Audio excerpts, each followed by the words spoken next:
Welcome to the Cincinnati PostCast and welcome to 2024, folks. This is the first podcast of the new year, officially marking the second full year of the PostCast. I am so sorry to your ears. Look, I'm your host, Kevin Wallace, and we have an awesome episode for you. We did record this, I will admit, before January 1st, but it all still holds up, all right? Thankfully, no major transfer news happened in the time between when we recorded this, when we posted this, and we talk a little bit about some FCC news, some MLS news in part one, and then in part two, as previously promised, a very, very special edition of the Film Room as we talk about the 1990s movie Last Action Hero. If you haven't seen it, pause this right now and go find it. It's a really good movie. So no spoilers, at least in this part. There's tons of spoilers in the second part, but it's a really good movie. So enjoy this episode, and that'll be your postcast.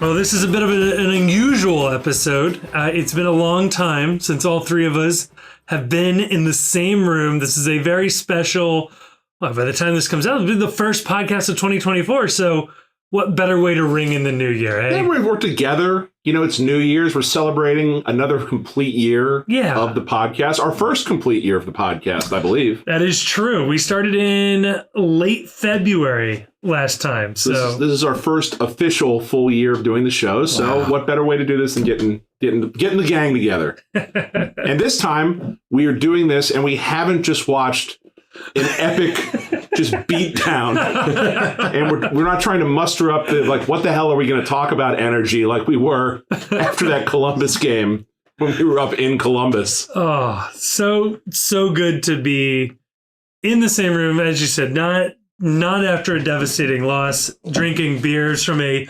location that will go undisclosed. That was Chief, you just heard. Grayson, how are we doing this evening? I'm doing well. I had a kind of a different viewpoint, I think, about that crew game, because I think people like our episodes a little bit more when we're coming off of, a letdown or a big loss. Yeah. Because I think we get into our wheelhouse a little bit. Processing, dealing with tragedy. What percentage past grief? What percentage of those downloads do you think are fans of the other team that are searching to hear misery coming from the team they just beat, though? There's some people hate listening to the podcast or enjoy reveling in our misery. I am very guilty of doing that. After a big win, I might go find a podcast, just listen how mad are they? How sad are they? So I don't do that. I never will. And I want to say, if you are not a fan of FC Cincinnati, turn this off. No. Leave it on. Don't listen to this. This is not for you. Stop replying to me on Twitter. I don't want to see you. I don't want to know you. I don't want to hear from you. I don't want to spend a single moment of my day thinking about you. And frankly, I think it's quite embarrassing how often you spend thinking about us. I think it's sad. No, I just want to, I'll clarify or buy from Cincy shirts using code ThePostCincy. Yes. If you're a fan of FC Cincinnati, buy something from Cincy shirts and use code ThePostCincy. And then post your receipt so we can prove it. And if you post your receipt showing you use promo code ThePostCincy, you can get into Grayson's mentions as often as you want. And I won't mute you. If you're a fan of another team and you post your Cincy shirts receipt on Twitter, I won't mute you. I will not promise to reply to you. But you won't be muted. The bottom line, though, is that this show is for everyone. I don't mind if you're a fan of another team listening to this, but you have to recognize you're in our space. Yes. This isn't for you. You can be a passive participant in this, but I don't need you joining this conversation. Right. You can listen and you can enjoy our space, but we're not going to cater to you And I don't want to interact with you if the only interaction is going to be, haha, what a loser. Right. This is about elevating FC voices. Specifically mine. And it's time, for you, if you're not an FC voice, to sit back and listen. And learn. I think you might learn something. We really should start every podcast off with an FCC acknowledgement that, this is for FC Cincinnati. This was originally for FC Cincinnati. This is brought to you from the ancestral lands of Stargill Stadium. Yes. The Cincy Saints. This is on the ancestral homeland of Cincinnati Saints. Of William Howard Taft High School. of the Cincy Saints. In a lot of ways, their spirit lives on. We are custodians and stewards of the land the land they first tilled. Oh my God. Which they didn't really till because it was an artificial playing surface that had football markings on it. Yeah, no, it would have been bad to have attempted to till that. I don't like to play this game. Go back in time to see who was there first, whether it was Taft High School or Cincy Saints. The fact of the matter is, FC is there now. It has a right to exist. Oh, wait. And it has the right to defend its home turf. Oh, no. Disavow. Well, in keeping with that, I did write down here in my notes, and I feel like we've gotten to that, which is I think in the spirit of what we've been saying is FC Cincinnati fans, could you just stop talking to Columbus Crew fans? This is just I very unfortunately use my Twitter For You tab probably too much, and there's been a lot of yellow and black on it, and I don't even blame Columbus fans. No, I blame Columbus fans. Ooh, interesting. There were these people. It was Christmas Day. If you were waking up on Christmas Day and your first thought is, I got to hop on the Bird app and start talking shit at FC Cincinnati fans, just touch every blade of grass in your front yard. And when you're done with that, touch every blade of grass in your backyard. Go spend time with your family. Yes. Go watch It's a Wonderful Life. Do whatever it is people do that are well-adjusted people on Christmas Day. Don't make that highest of holy holidays your time to say, I'm going to go start some shit with people online I don't know. That's lame. Yeah. That's lame. The thing you got to remember about Columbus Crew fans, though, is they don't have any friends or family. Right. This is true. If they had friends or family, they would have brought one of them to a game at some point. The team wouldn't have left. And the team wouldn't have left. In fact, they don't have friends and family because the family were like, oh, they're the weird people that follow that soccer team nobody cares about. And you have to remember that they all lost their jobs during Save the Crew by yelling at all of their coworkers about it. Getting a little aggressive in the break room, yeah. And suing under the Modell law is like one of those things where your parents pay somebody to be your friend. Damn. So it really is. It's just like it's illegal actually for you not to be my friend. that is what Save the Crew said to Anthony Precourt. It is illegal for you to break up with me. Yeah. That's kind of where I'm at with it. It's just the Columbus fan as it is. It can't help itself. I like to think that the FC Cincinnati fan can help itself. It can show restraint. We can't. Look, I understand. I'm on record as saying it's not a rivalry until we start getting a little better. If you believe this is a rivalry, though, and if you want this rivalry to continue, I can't implore you enough. We need a cooling off period until we do something that is worth bragging about. Yeah. You're never right now, we are in the stage of this relationship, situationship, whatever it is, where they get to say scoreboard whenever they want. Yeah. You're never going to win a debate with a Columbus Crew fan because they're just going to post 3-star emojis, and your comeback is what? We won Supporters Shield? Great, they've done that too, multiple times. Yeah.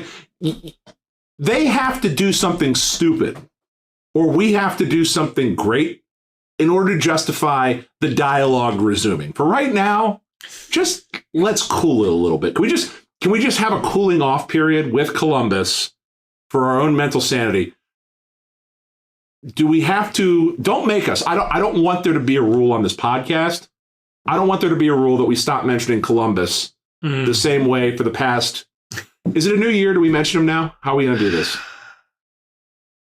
I'm okay mentioning it. I will say, though, I'm happy to bring it back if we feel like we've gone overboard. Okay. Yeah, I agree. Okay. So don't make us give it the Leo Messi treatment where we have to just stop saying Columbus to model good behavior for everyone else. I don't want to do that. I don't want to have to think up a new way to end the podcast. So don't make us do that. Don't make us have to model this behavior. And it's like, you're not going to get them to be any different by engaging with them. No. And, they're just starved for your attention. Yes. And by giving them any attention, you're giving them what they want. Yeah. And yeah, it's not like they're not getting to us, in the sense that like saying anything that's like biting or that I think about, beyond actually reading the tweet. Right. But it is annoying to see them. Yes, that is maybe the worst part, is that it is just always there when I open up the app. And I don't need that. Should we nominate a different fan base to just like, if you feel the need to shit talk a crew fan, or maybe a crew fan finds you, searches out the right keywords, finds you and sends some shit to you, we should find a fan base to redirect our hatred towards. And I'll offer up one, but what do you got? See, hurt people hurt people. Okay. And we're hurt right now. That's true. And what is one thing that you know about bullies? Who do bullies pick on? Smaller kids. Smaller kids. So right now we're being bullied. I like where this is going. By Columbus. So in order to make ourselves feel better, we need to bully someone smaller than us. Yes. So can I offer up our old friends, Louisville City? No. Let's punch down. I like this. I don't like that. Ooh. Why? Because they deserve it. Yeah, but by talking to them, we are elevating them. Like, we're bringing them to our level, and by acting like we care about them. And I just don't think that that's a good use of our online time. Here's my suggestion. Okay. First of all, I'm not going to get into it with any MLS fan base because I haven't seen one that isn't annoying once you get beyond like one or two Twitter people. I haven't seen a lot that are more than one or two Twitter people, though, to be honest. And who I would suggest is Philly. Ooh. So Philly, as an organization, they're on our level. Okay. Similar philosophies. Only thing they've ever won is the supporter shield. I do worry that they actually might show up at your workplace and stab you in real life. No, I watched that Sons of Ben documentary. They're not tough. I went to the Philly game. The people I talked to were good hangs.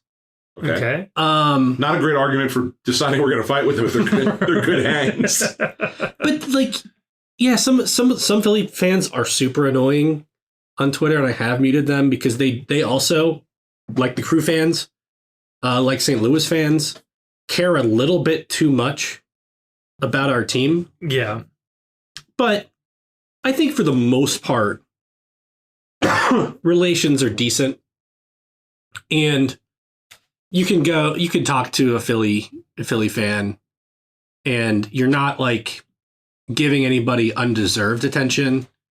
You're not going to get really owned by somebody who like has your number. And, I think it's just a nice, like, low stakes way to engage on Twitter. I like it. I really like the Louisville one, just because the idea of elevating Louisville fans to our level becomes hilarious to me, to Nashville fans that like crave that. Right. We give that to another fan base. The other one I was thinking of, though, was FC Dallas. And I say this because nobody would think of picking on FC Dallas. I don't know that they have a fan base, but in that one exists, it would be really funny to pick a fight with them. And it might be a public good, a public service that we're doing to help organize and galvanize their fan base. And I think for the first time ever, we play them this year. So like we're building up to some stakes at this. See, if you're just going to pick a random team from the West, how about Salt Lake City? I'm good with that too. You just go full in, double fisted on the Mormons, 2-footed. I don't know. I like it. Or how about this? What if we staked our claim right now that we hate San Diego? Ooh. And like we start like talking, getting in everyone's mentions on San Diego right now, and we accuse them of all being fake fans that weren't supporting the loyal. That's always good. Like just run the Detroit City playbook back from when we first joined USL. That these people are all fake. They didn't care until MLS showed up. If they would have gone the real way, they would have had to earn it in USL, showing their support for their team before being parachuted. Oh, that their team was stolen from Sacramento. Oh, that's a good one. That should have rightfully been the next MLS expansion team in California. Yes. And let's fight with them.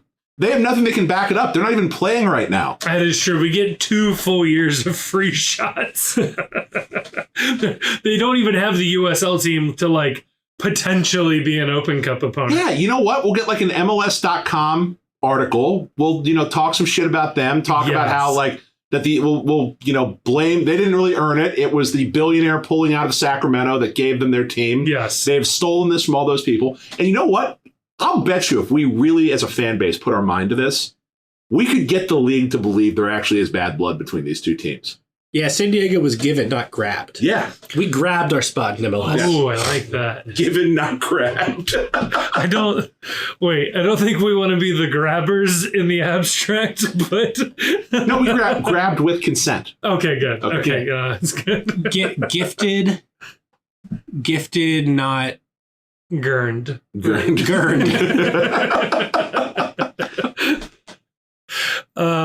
Yeah, I'm good with that. So on that note, welcome to the Post Cincy, your number one source for FC Cincinnati news and San Diego hate.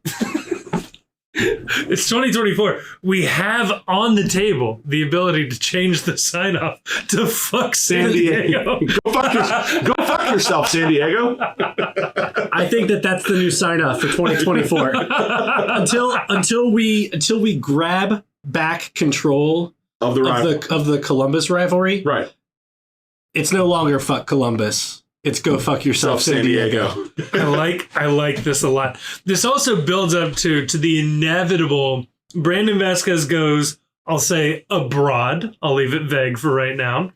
And when he inevitably comes back to MLS, he will, of course, sign for the San Diego for the bitter team. rival. Exactly. San Diego Wave or whatever they're called. San Diego FC? I think they are San Diego SC. San Diego Wave is the NWSL team, right? It is. I believe they're the whale's vagina. Right. What are they? The Chrome and Azul? Oh, they came up with some dumb fucking logo and colors. They're the Kurt Vonnegut drawing of an asshole. They're the Chrome and Azul, and they will be the first MLS team where the badge on their jersey is just a spinner, like the John Cena WWF belt. Yes. The San Diego fidget spinners. Oh God, dude, their jerseys are not machine washable. Don't try. Dry clean only. Their logo did not get made fun of enough. I don't think. I'd like to think that like. There was the chance that the internet could have forced them to change their minds. They didn't. No. It's terrible. It's gradients galore. It's awful. It looks worse than the fake Madden logos in like the GameCube era Maddens. Yeah. Madden PS2 where like you could relocate your team to like Richmond, Virginia. Yes. It's just got it's got nothing distinct about it. Nothing related to it's nothing. It's terrible. As soon as I stop looking at this picture, I'm going to forget what it looks like. Yeah. Well, I mean, they obviously are going to get sued by Westworld for the maze is not much like the postcast is not for other fans. The maze is not for you. Yes. Oh God. Oh, there you go. I think we can all agree with that. If you feel the temptation to shit talk a Crew fan, just redirect it at... Find a San Diego fan. Yeah. Find someone that's tweeting excited about FC San Diego or San Diego FC. And feel free to pick on any sports writer from San Diego. That's always good. Yeah. Hop in those mentions. Yeah. Get ahead of some takes that San Diego is going to set the points record for worst expansion team ever. They're going to take that from us. Yeah, that's good. And within 5 years, the team will be relocated somewhere else because the weather is nice in San Diego and there's literally a billion other things to do besides professional sports there, which is why the Padres attendance sucks and why the Chargers had to move. Put up that picture of Boltman at the San Diego City Council meetings trying to save the Chargers. Put that photo at people. Tweet that at them. I can't wait until they're called the Los Angeles San Diego FC of Anaheim. When they inevitably join a stadium with the LA Galaxy, and it's exactly where this is all headed. All right, this is another joy of being all together, is that we get to do this. Happy New Year. Love Diet Cokes. What do you think also, by the time that this podcast comes out, the Happy New Year post from the Post will have gone live with all of us dining on the supporters shield? What do you think? What are you predicting the reaction that photo is going to get?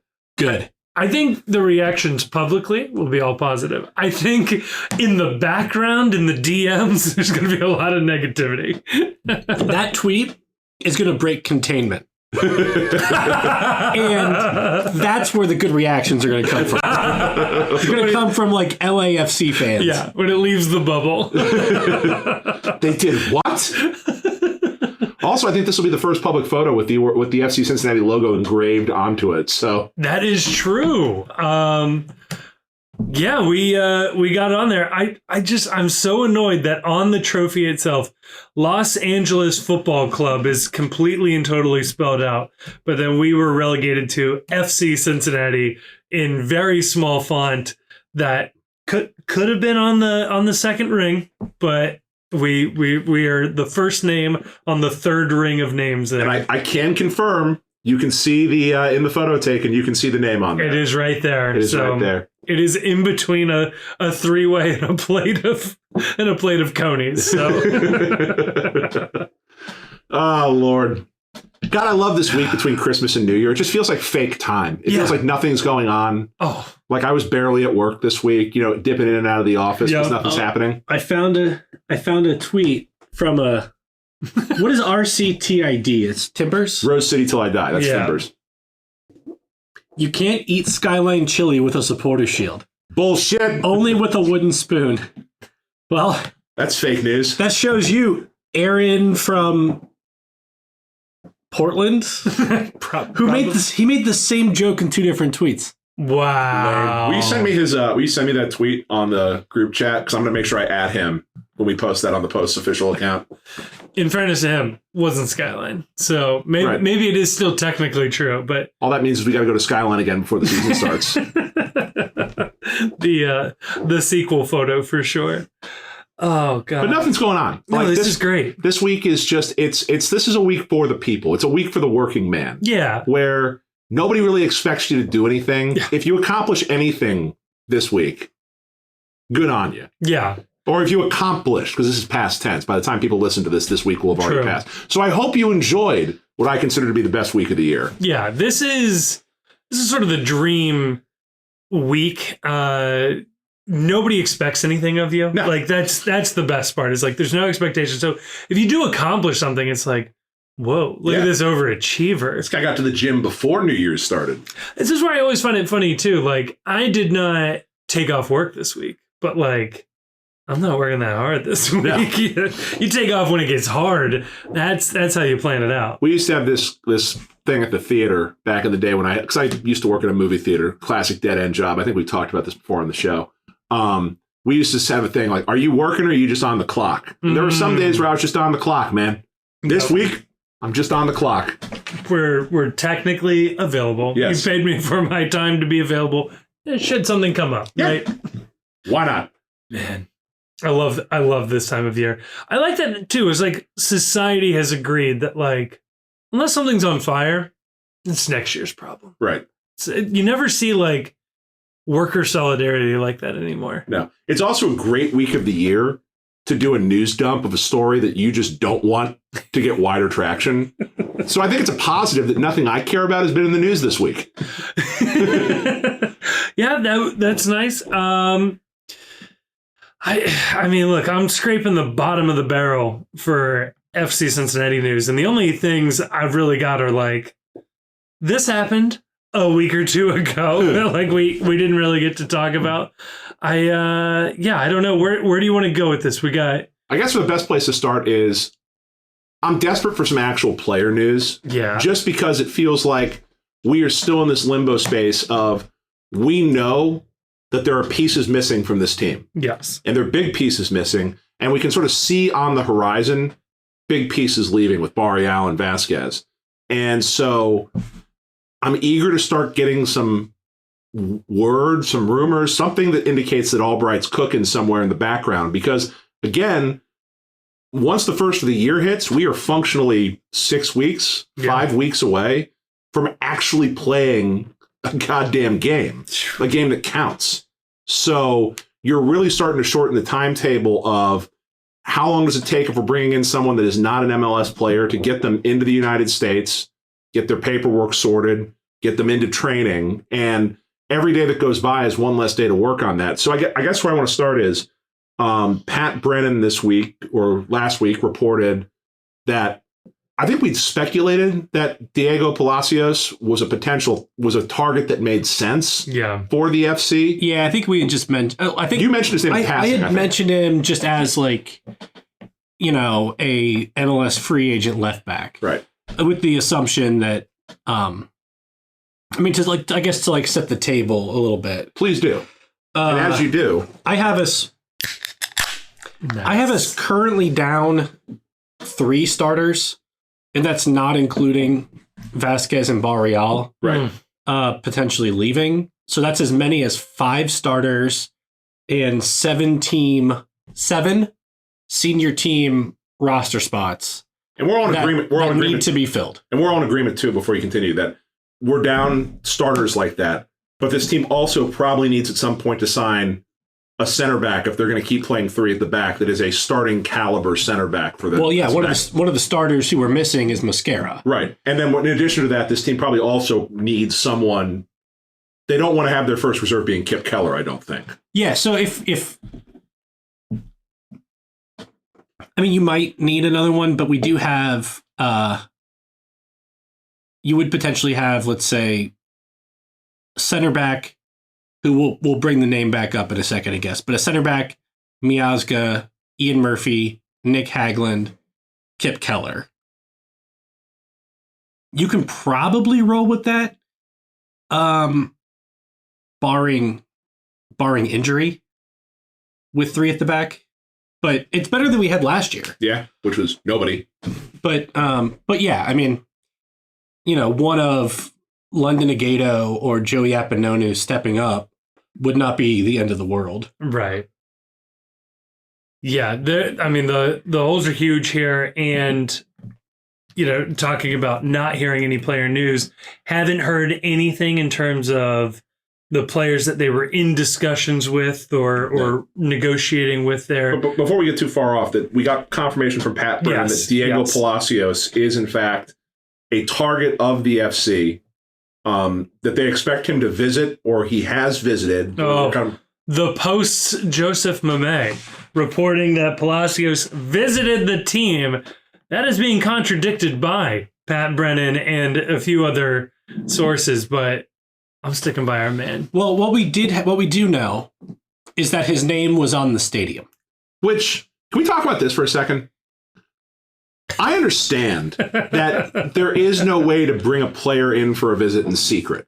Right. Absent flying them in on the private jet to Lunken, having a car at Lunken Airport that whisks them away. But if they're flying in on CVG, if they're giving them a first-class ticket on Delta or something like that, you're running the risk of someone at the airport being like, hey, Diego Palacios is on my flight, or hey, Miles Robinson is on my flight. Right. I get that there's no way to do this in secret. But I feel like putting their name up on the stadium, they got to get the player and the agents okay to do that, right? They can't just go around being like, yeah, we're going to fly you in for a visit. Then all of a sudden they roll up and it says, welcome, Miles Robinson, all for Cincy. It's like, my man, I'm trying to keep a low profile as to where I'm going right now. Right. I mean, I don't know. Presumably it gets out, like with or without the stadium. But yeah, the stadium is really fucking funny, especially given how tight-lipped the team then is. Right. It's like, oh, well, we can neither confirm nor deny that Miles Robinson was here. So, hey, man, it's got his name up on the side of the stadium. I just have this image of, do you remember that guy in the Iraq War, Baghdad Bob, that was like the PR agent for the Iraqi ministry? Yes. Where it was like he became a meme for like, everything is fine, nothing is going on. It's like, we don't think Miles Robinson has been here at all. This is fake news, nothing to see here. And his name is scrolling by on the LED fins behind the press conference. Oh my God. That's exactly it. And that's what makes the Palacios story so funny is his name was up there, or at least a Diego, right? I think it's just Diego for Cincy. So get on Transfermarkt, see if we can't find another Diego. Could be Diego Costa. Yeah, sure. I would not say no to that. If we're going to combat Luis Suarez in joining this league, we need our own agent of the dark arts who's comfortable biting people. We need another one. That's for sure. But yeah, I mean, in general, would be an attacking left wing back that perfectly would fit in a line with what we'd be missing with Barry out. And you could play 4 at the back with Palacios at left back, which is something we didn't really have last year. I mean, I'm not going to denigrate Alvaro's defensive chops. We've seen him get stuck in, plenty of times. Oh yeah. But I think most importantly with Alvaro was you didn't want to take him out of the attack. No. He was too valuable. He was too valuable in the attack to play 4 at the back. And with Palacios, you could do that if that's a look that they wanted to add. Now, that said, I did see something today. I'm not going to say what day we're recording this. I'll tell you, it's not New Year's Eve. But I did see something today that Palacios is pretty close to, or is in talks with Corinthians in Brazil. And I would not be surprised if he signs abroad, because this is one of the problems with the MLS roster rules, is it makes it really hard to keep good, outside defenders, for example, in MLS. Because it's very hard to put a lot of your roster budget at that position. Yeah. Right. So, because it's not a DP player, it's not like a sexy player you want to use TAM on. No. So a player like Palacios, if he wants to get paid a lot of money and he plays left back, outside the league is, where to go. So that brings to mind a question here with Palacios. So we know Palacios is a target. That's at least been confirmed. We know Miles Robinson is a target. That's been confirmed. To what degree do we need to be worried over the fact that we seem to be targeting? We're shooting high with a lot of these targets, but there also exists the possibility that we're going to strike out on targets like these because they have options elsewhere abroad. I like Is it one of those things in Albright we trust that he's not so stupid as to be doing this without a backup plan? Yeah, I think there are backup plans. I also think at this point, especially in the season and what our goals are this season, aim high now on all of your targets. You probably don't even have the budget to bring in every person that we've been rumored to.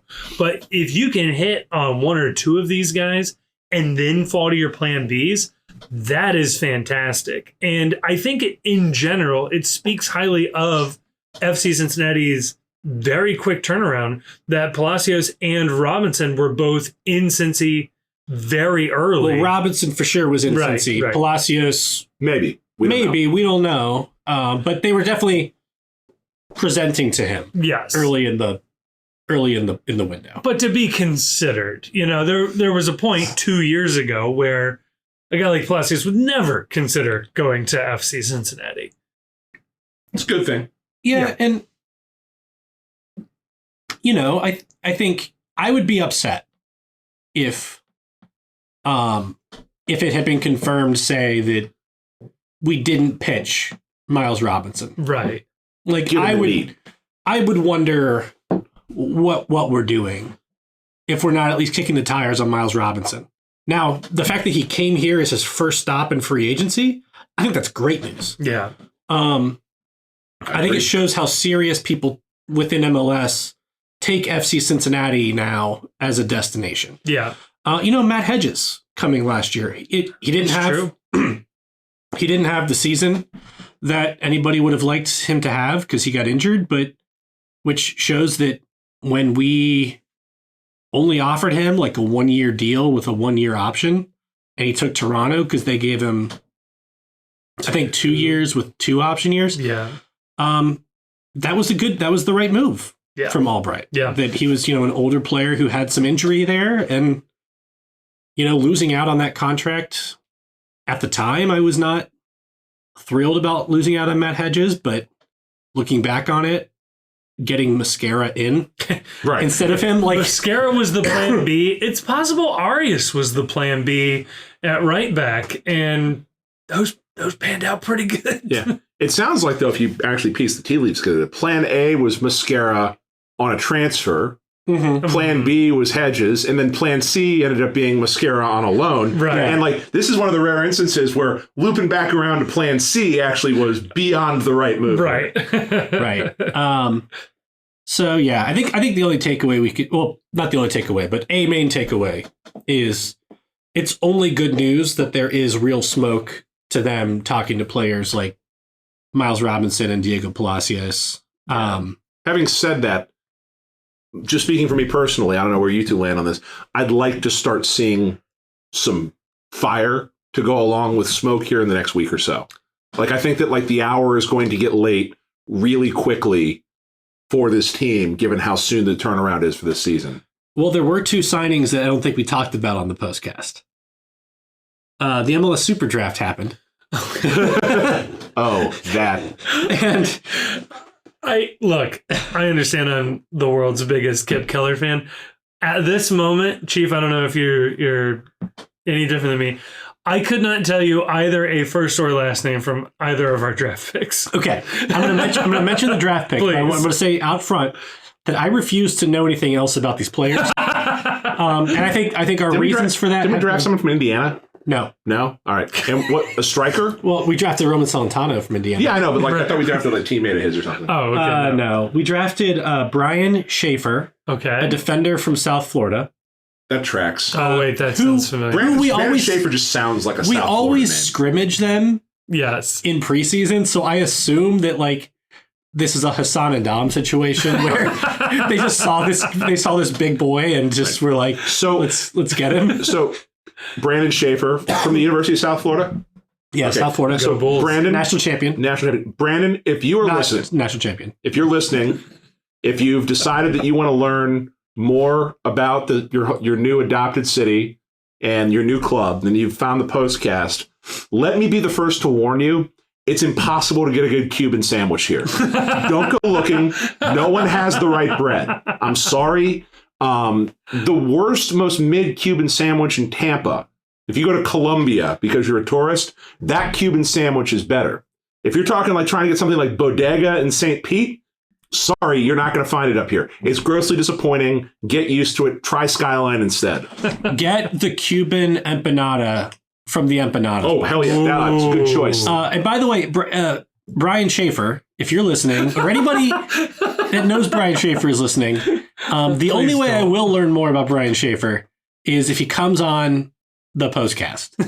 Open invitation. Open invitation to Brian Schaefer and to our second round draft pick, Kenji Mboba. Well, sorry, I fucked that up. Kenji Mboma Dem boys. Who went to Dayton. Yeah. Again. Forward, and according to Wikipedia, was in the Paris Saint-Germain Academy. Good. He is French. I don't know how many PSG Academy products have gone on to be good, but that feels good on the surface. Joe Su was in what, the Barcelona Academy? Barcelona. Yeah, we have a great history with this club of picking up guys that were in tertiarily involved with these big academies. Who is the highest profile academy kid that we have then signed? It's got to be Lucho then, right? Was Justin Hoyt Arsenal Academy? I don't know if he came up in their academy. Always open. That'd be though. a good one though. So Brandon Schaefer, come on the postcast. Yeah, we'll talk. Justin Hoyt. Okay. Arsenal. I will say Arsenal Academy. That's good. Extremely high profile. Yeah, that's good. That'll work. Above Estudiantes or whatever. That'll count. The funny thing about Schaefer is it reminds me of Jordan Morris. Jordan Morris was playing at Stanford when Stanford would scrimmage the U.S. men's national team in 2014 for the build-up to the World Cup.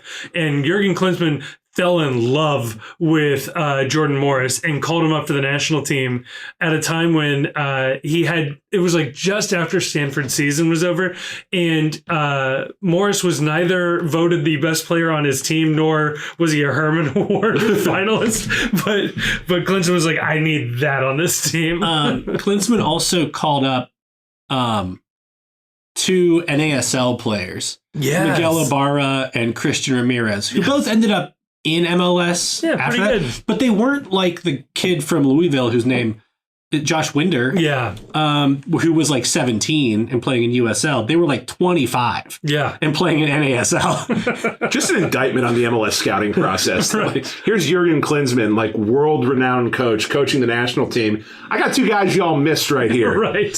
Well, this is a whiff. They both ended up pretty good MLS players. Like Christian Ramirez, we just saw him in the Eastern Conference Finals. Unfortunately. Yeah. And Ibarra had a decent career.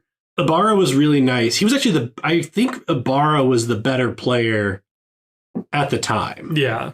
Ramirez had a longer MLS career, but Ibarra was he was pretty nice with it for a little bit. So I think we can confidently say that Schaefer tracks to be an Ibarra type player in Major League Soccer. I like that. I think so. Yeah. I'm into that. I don't think they even play remotely the same positions. And that's fine. And that was talking Super Draft. You're welcome. Yeah, people say we don't talk about the Super Draft. Well, there you go. Well, wait, you said they were signings. Are they officially signings in the first round? No, they have not been signed because neither was Generation Adidas. Okay. So neither one is signed to a contract with FC Cincinnati or FC Cincinnati 2. I did see... so I guess we acquired their MLS rights for two players. LAFC drafted a goalkeeper in the first round who then immediately signed a pro deal with the Rhode Island US. He had already signed that deal. Oh, had he? Yeah. Oh, interesting. And I think they keep his rights for a year. Oh, clever. Clever girl. I feel like we should be doing that with USL Academy products. Just drafting them, knowing that in a couple of years they'll pan out and we'll have dibs. You know what I do? I'm excited about. This is the one part of the Super Draft I did like. Talk to me. Is that I love in the NFL draft where when you trade a draft pick away, you get to make the statement. I remember when the Steelers dealt from Minka Fitzpatrick. Yeah. They were like, we traded a first round pick for Minka Fitzpatrick, but it was the 23rd overall pick. And if he was available at the 23rd overall pick, you would have taken him anyway. So we got better value for that pick. If Kip Keller was available in the third round of this draft, would you have taken Kip Keller in the third round? Absolutely. Yeah. So best value pick in the draft, Kip Keller, third round pick for FC Cincinnati this year. This is why, I understand rookie deals are very lucrative in and of themselves for the NFL. But man, if I was a GM, I'd be trading all my picks for proven veteran talent because the draft pick is such a lottery versus you give me a backup defensive lineman that has 5 years in the league. Yeah, that's what I'd hope out of a third round draft pick. What I've learned about this today is that Kevin Wallace is a huge Los Angeles Rams fan because there was some absurd stat that the Rams hadn't had a first round pick in 2 decades. And they've been pretty good. Yeah. Flags fly forever, Super Bowl winners. Oh, God. The other thing I want to talk about the Super Draft that we didn't talk about. Oh, God. I left something out. I never meant this to be a Super Draft talk. But so in 2019, FC Cincinnati traded a $150,000 GAM for every single one of Philadelphia Union's draft picks. Which is 4 picks? Yeah, it was, and that there were 4 rounds of the draft at the time. And I think that they actually traded one of the picks for some GAM back. So it was to the New York Red Bulls for about 50,000 GAM. Yeah, so they ended up just spending 100,000.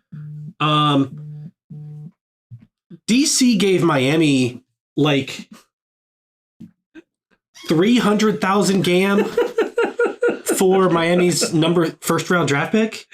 And then I saw somebody else give like $250,000 GAM for somebody else's first round draft pick.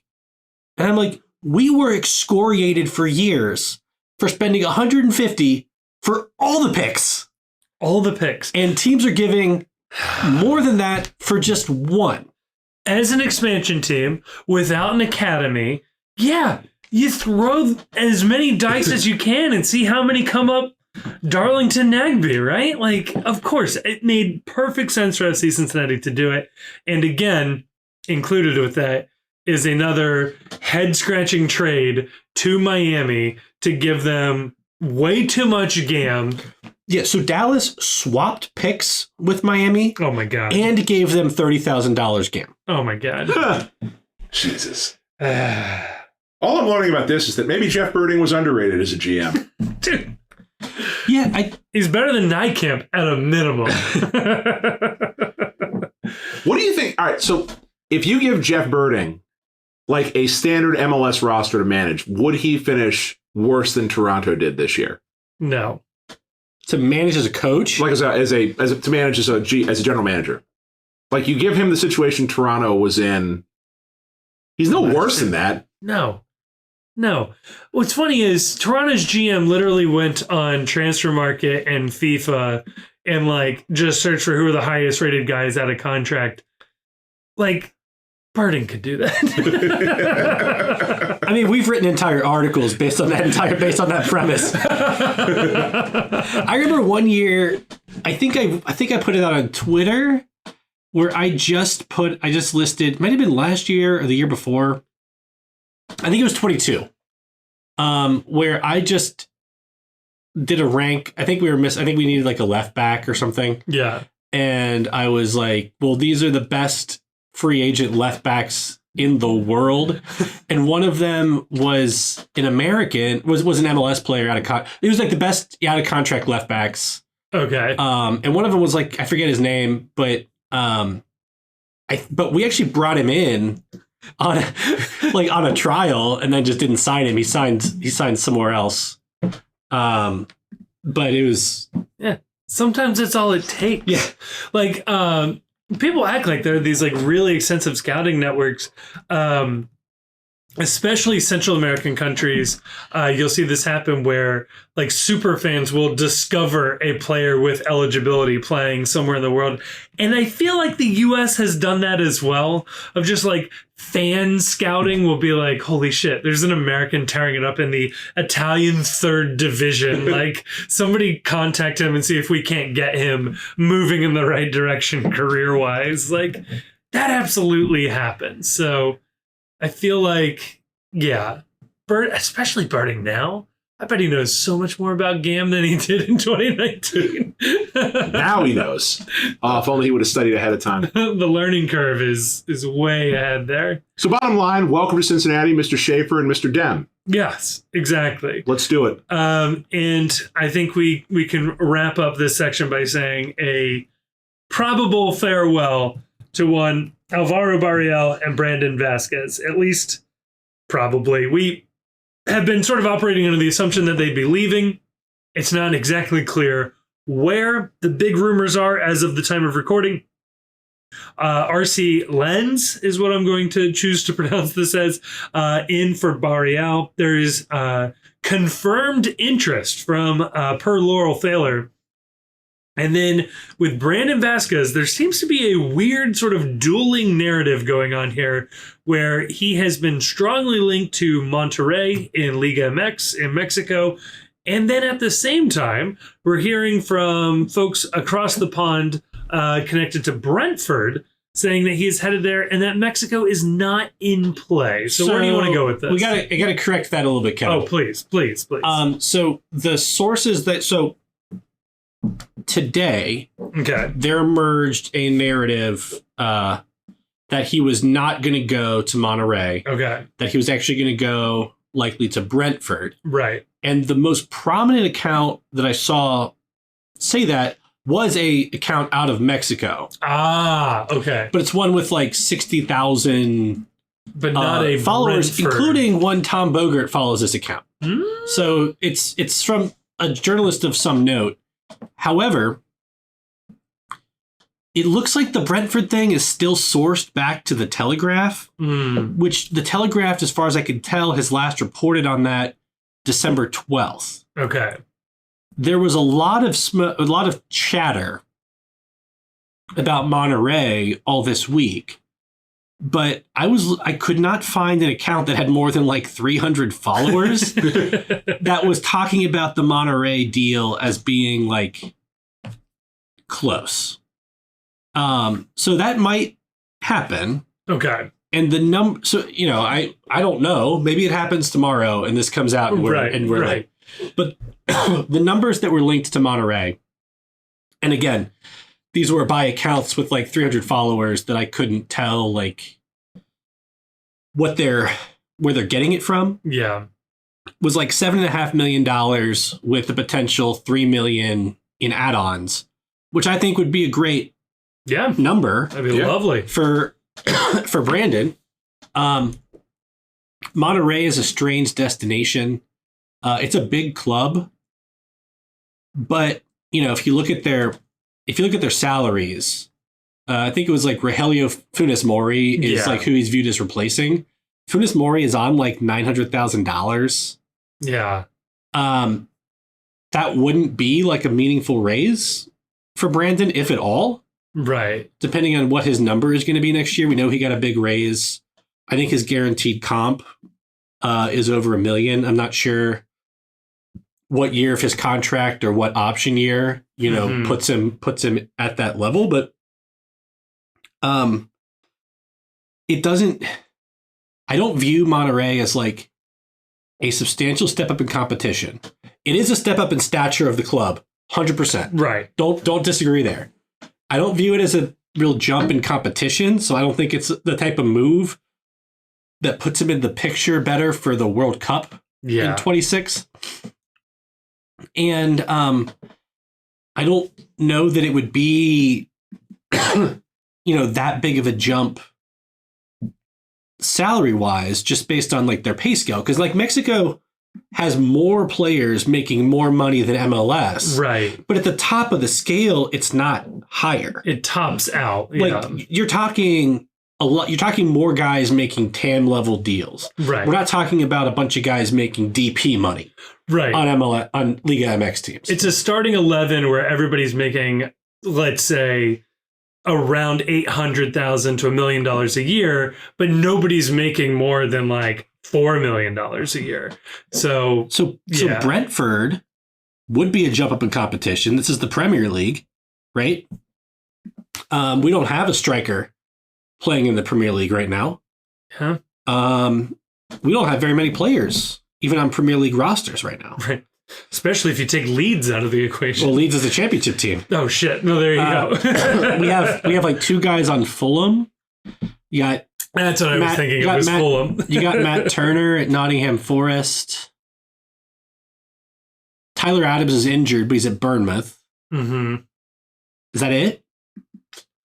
Zach Steffen still technically on the books at Man City. That's exactly what I was saying. Somebody's on the books at Man City. Yeah. Ethan Horvath, I think, is on the books at Luton Town. Oh, is he? No, he didn't go up with that. No. Is he still? I don't know. Yeah. But the point is, Brentford would fit the bill for what Brandon has expressed that he wants. Yeah. Which is a move to Europe that helps his standing with the national team and helps him play at the highest levels. The problem with that is a bunch of accounts are tweeting the Brentford thing like it's new, but they're citing the Telegraph, and the Telegraph, as far as I can tell, hasn't mentioned it since December 12th. Right. So I don't know I don't know what is causing the Brentford stuff to suddenly get pushed. Yeah, I guess the only thing would be, I guess Ivan Toney's probably leaving, and I'm sure Vasquez's name is on their shopping list. Is he the 6th target to them? We'll see.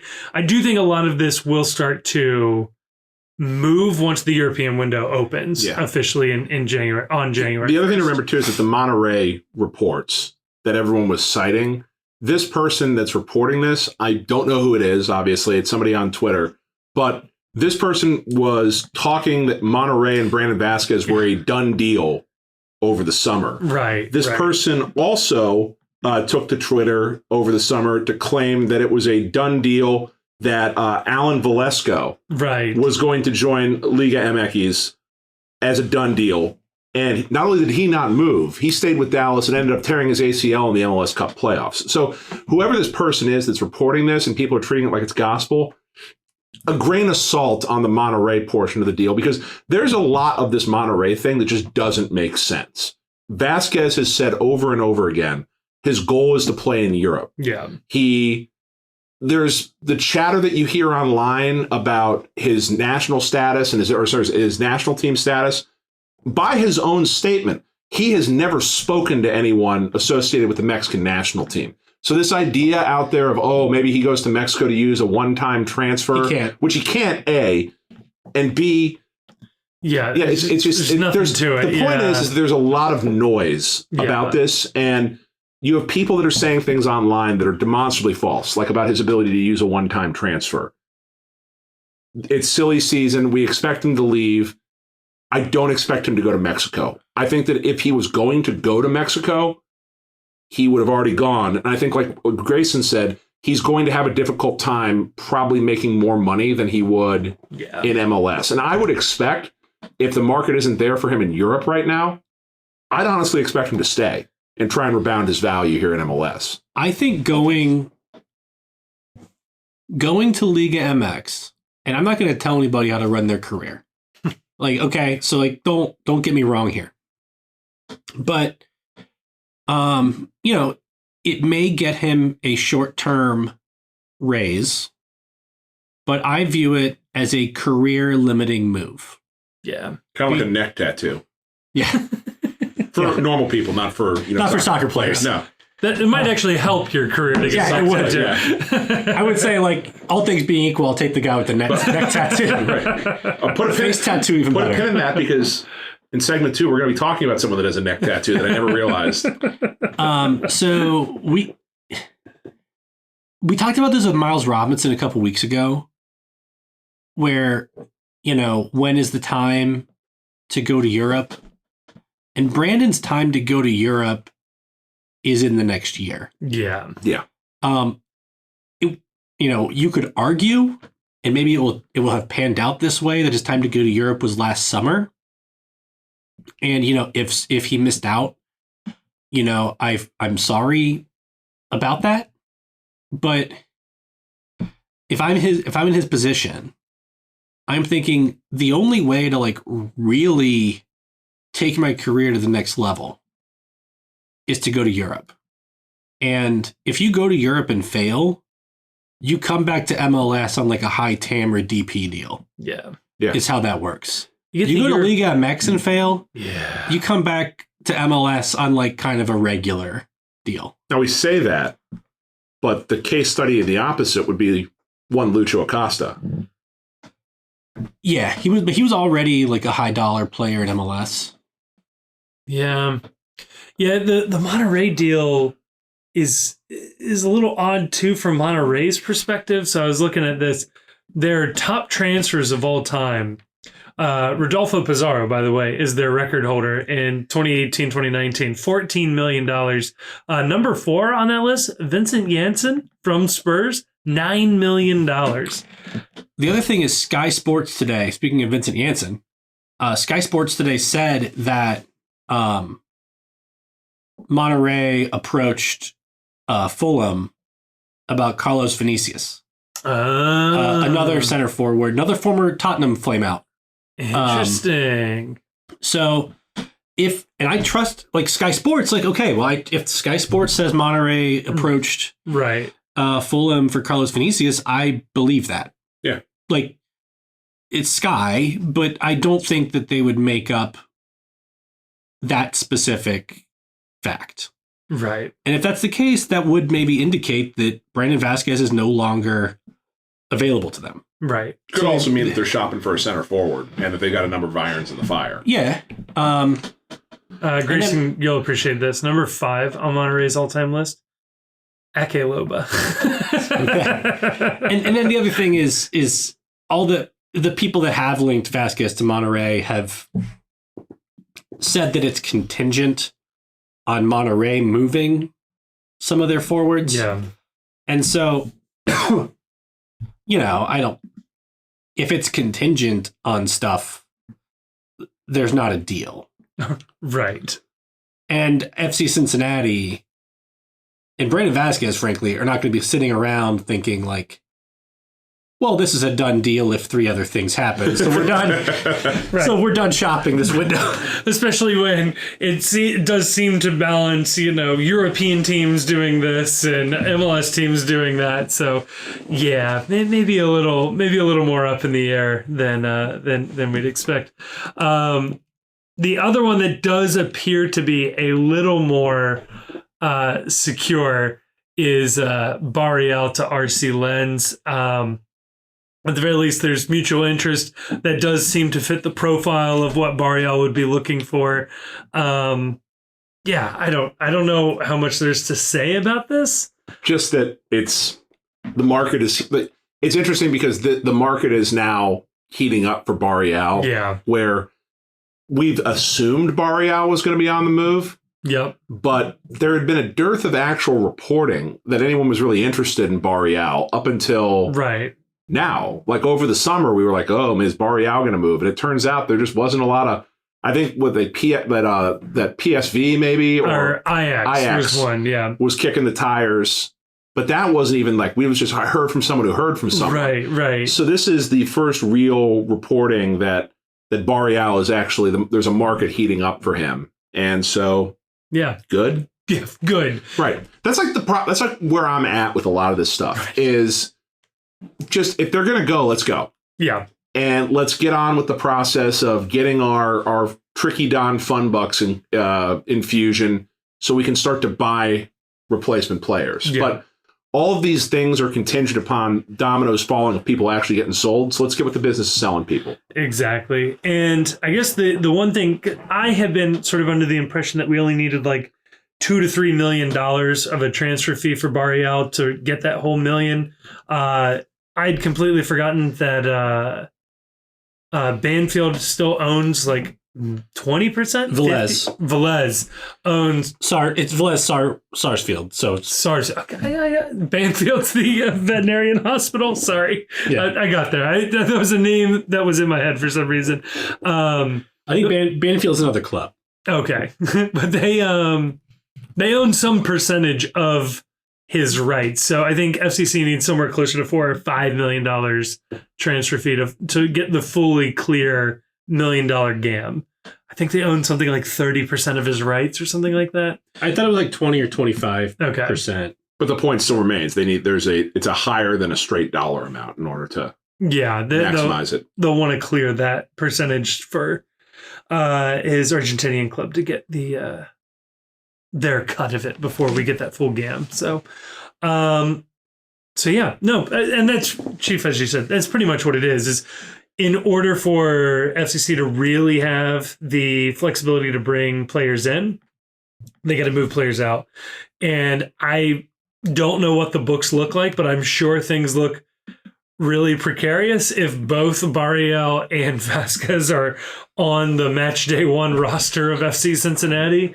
Well, they gave them both like poison pill contracts to some extent, like Brandon more so than Alvaro. Yeah. Alvaro's option years, I think, are going to be based on what his guaranteed comp number was. I think they're going to be somewhere approaching, anywhere from like 500K to the 600 some range up to that maximum maximum salary budget number, but Brandon is like mid to high TAM. Yeah, he could with be his raise. They took him from like 200K to they like quintuple his salary. Right. And then, to then expect to get, presumably from his perspective, another raise on top of that elsewhere in the world where, you end up in this funny spot that a lot of players in his position have, which is you almost price yourself out of a non-MLS market. Now, that said, if Brandon's making $1 million and he's scoring 18 to 20 league goals. Sure. Yeah.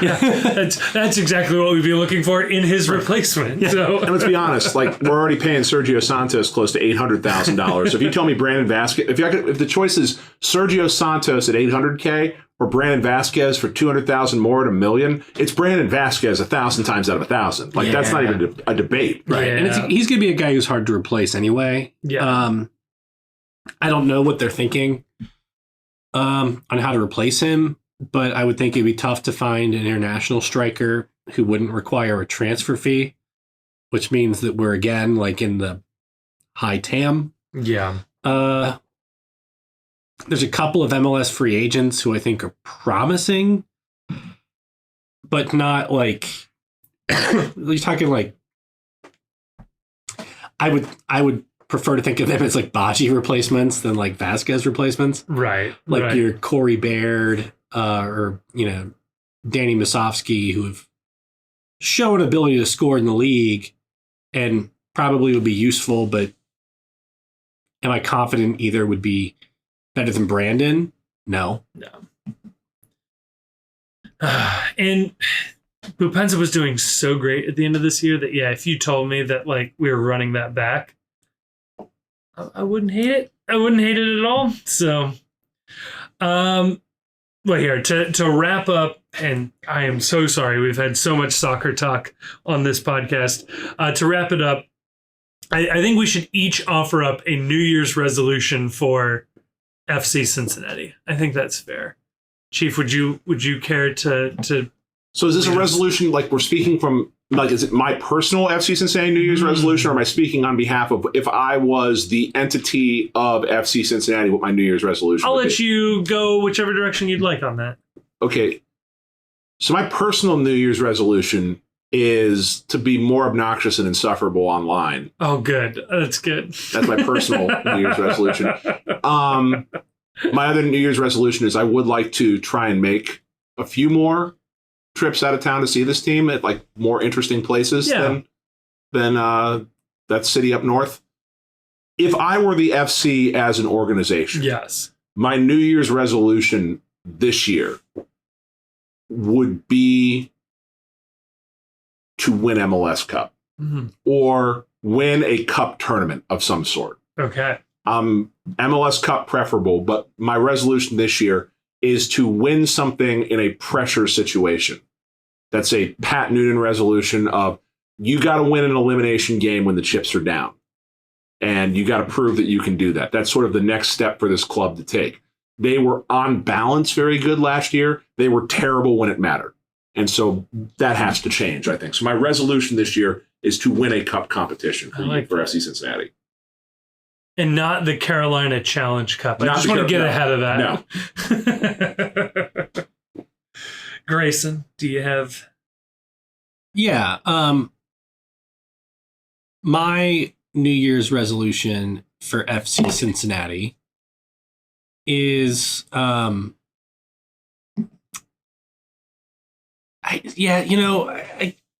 like tempted to like put like specific like player signings and stuff on it, but I'm not going to do that. My personal resolution is to attend an away day at a stadium at a city that I've never been to. Ooh, feels like it'll be hard for you. You feel well traveled. Yeah, but there are a few cities on the I've never been to Orlando. Interesting. So that would be one. You're missing quite a bit. I've never been to San Jose. San Jose would be fun. I've never been to Dallas. Or Frisco, I'm assuming. Or Frisco. I mean, maybe you made it to Frisco and not Dallas. So that's my New Year's resolution is I'm going to go to an away game in a city I've never been to. I like it. I think for me, my personal one, I want to do more video stuff in general. So I'd like to see the YouTube channel alive. And then I think for FCC, it'd be flares. I think that's my New Year's resolution. I'd like to see the club, and I know this is putting a lot on the supporters groups as well, but I'd like to see flares. I like that. I think there's a solution there, and I'd like to be one of the first clubs to be able to do it legally. I think that'd be good. I like that. Flares, more pyro. Yeah. My New Year's resolution for the postcast, though. Please. I would like to see at least 5 more sponsors this year. If you have money and you own a business, slide into the DMs, make my resolution come true. Let's connect those dots. Let's do it. Well, there you go. Well, hey, maybe we revisit these at the end of next year, assuming the podcast is still going. You never know when the good old days are happening. No one tells you. So true. Well, now that we've gotten the sock out of the way, we can finally get to the meat and potatoes of the episode. We warned you last episode. We're going back into the film room. This time, Last Action Hero. We've got the takes ready to go. Head on over to part 2. Let's get it done. This episode is also brought to you by Cincy Shirts. Look, you know Cincy Shirts. You love Cincy Shirts. They've been with FCC from the beginning, and we here at the Postcast, we're just huge fans of their work. They were very early sponsors of the Postcast here, and we have always enjoyed their work. If you head on over to cincyshirts.com, that's Cincy with a Y, shirts.com, and check out using the promo code ThePostCincy, all one word, all caps, you will get 10% off your order, and you let them know that we sent you. Like, they have MLS and MLSPA licensed FCC gear available online and at their 2 retail locations in Hyde Park and Fort Mitchell. If they don't have your size on the shelf, they can print you one on the spot. That is a fantastic feature and something that I have used as well. So again, special thank you to Cincy Shirts. Head on over to their website or check the link down below in the description for the promo code ThePostCincy for 10% off your next order. And a huge thank you to Cincy Shirts. All right, we are back, part 2. I know I'm getting into another beverage here. Me too. Because this is... Wait. There we go. I opened mine when we stopped the recording at commercial break. I screwed up. That's on me. That's a Jimbo on my part. The beverages are needed. Our mouths will go dry talking about this. Now we are on to The Last Action Hero. Chief, you highlighted this one for us. You brought this to our attention. So I don't know if somebody is unfamiliar. I don't know. How would you? One, why are you listening? 2, how would you describe it? Okay, so describe what? Did you say what the movie is? I thought I did. The Last Action Hero. Last Action Hero. So this movie has always had like a special place in my heart. I unapologetically love mid-90s, early 90s action movies. Yes. I especially love the Stallone mid-90s, early 90s action movies and the Schwarzenegger mid-90s, early 90s action movies. I love all of Schwarzenegger's film library. Yes. But for some reason, this movie in particular is... We have to do Jingle All the Way next year. Oh yeah, okay. Jingle all the way. All right, put a pin in that. There's a lot to talk about there. I'm sorry to interrupt. All right, no. You're fine on that. That's a great shout, actually. So this movie has a reputation of being Schwarzenegger's first box office bomb. Right. Where like the shine on the star kind of started to lose its luster. And I don't understand it because this is my favorite Arnold Schwarzenegger movie. And I think it has a lot in common with movies like Starship Troopers and Mystery Men in that they were completely misunderstood by the film-going public at the time, and that these movies have aged like fine wine. So, Last Action Hero, if you haven't seen it, stop this podcast and go watch it. It's a really, really cheap rent on any number of streaming services, or pirate it. Contact someone you know that has a Plex server. Do whatever it is. I bought it for $4.99 on Amazon Prime. Kevin? That was $1 more than renting it. I rented it like a moron for $3.99 from Apple because it was $14 to purchase when I looked there. Always shop around. That's rule number one.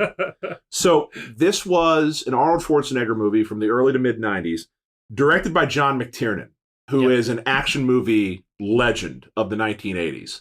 The premise of this film is that Arnold Schwarzenegger is playing a character named Jack Slater, who is a movie character played by Arnold Schwarzenegger. Yes. So they're in this fictional universe, there is a fictional film series that stars Arnold Schwarzenegger called Jack Slater. And they are everything that when you picture an over-the-top 90s action movie, that's the Jack Slater franchise. Yes. Arnold just doing nothing but puns, quips, jokes. There's too many explosions, hard rock soundtrack with like AC/DC playing in the background. Smoking a big cigar in front of an explosion that just happened. Yes. Yeah. Yes. You know, cops that say shit like 2 days until retirement as they're blown up. And so in this fictional universe, Jack Slater is the number one action movie franchise. They're up to Jack Slater 4. And so this movie is about a kid who views these movies as his ultimate form of escape and gets invited by a guy working a projectionist that he becomes friends with, a projectionist, to come see an early screening of Jack Slater 4, the newest movie. The projectionist gives him a magic ticket, bear with me on this, Yes. that when he tears it, A ticket that was given to the projectionist by Harry Houdini. not really a magician, more of a More of an escapist. escapist. Which plays into the theme of, I guess, escapism. Right. It's true. And A lot of handcuffs. when he tears this magic ticket then transports this kid into the universe of the action movie. Yes. Which behaves incredibly strictly by action movie rules. And what I love about this movie, and I don't know if you guys picked up on this, but that what I love about this movie is that at its heart, this is one of the oldest stories ever told. And that is person transported into the world of fiction. This is Through the Looking Glass. Yeah. This is any number of other... Never-ending story. Never-ending story. It's such a timeless story that I don't think people recognized it for what it was when it was being told. And the way that it plays with action movie tropes Yes. is just perfect in every way. And I want to say about that if this movie was made today, Oh my God. it would be dog shit. Oh, whoa. I think. And here's why. Please talk Okay. to me, because I had the exact opposite idea. And we'll talk when we get to the ending. I'm gonna come back to this Okay. thought, because I especially had this thought at the ending of the movie, because I thought about how they would end this movie today Ooh, okay. versus how they do it in the movie. And how they do it in the movie is so good. But the movie, it does play on the action movie tropes, but it also hits the action movie beats and is itself like a really good version of one of these action movies. Yeah. While also, I think, tastefully commenting on them.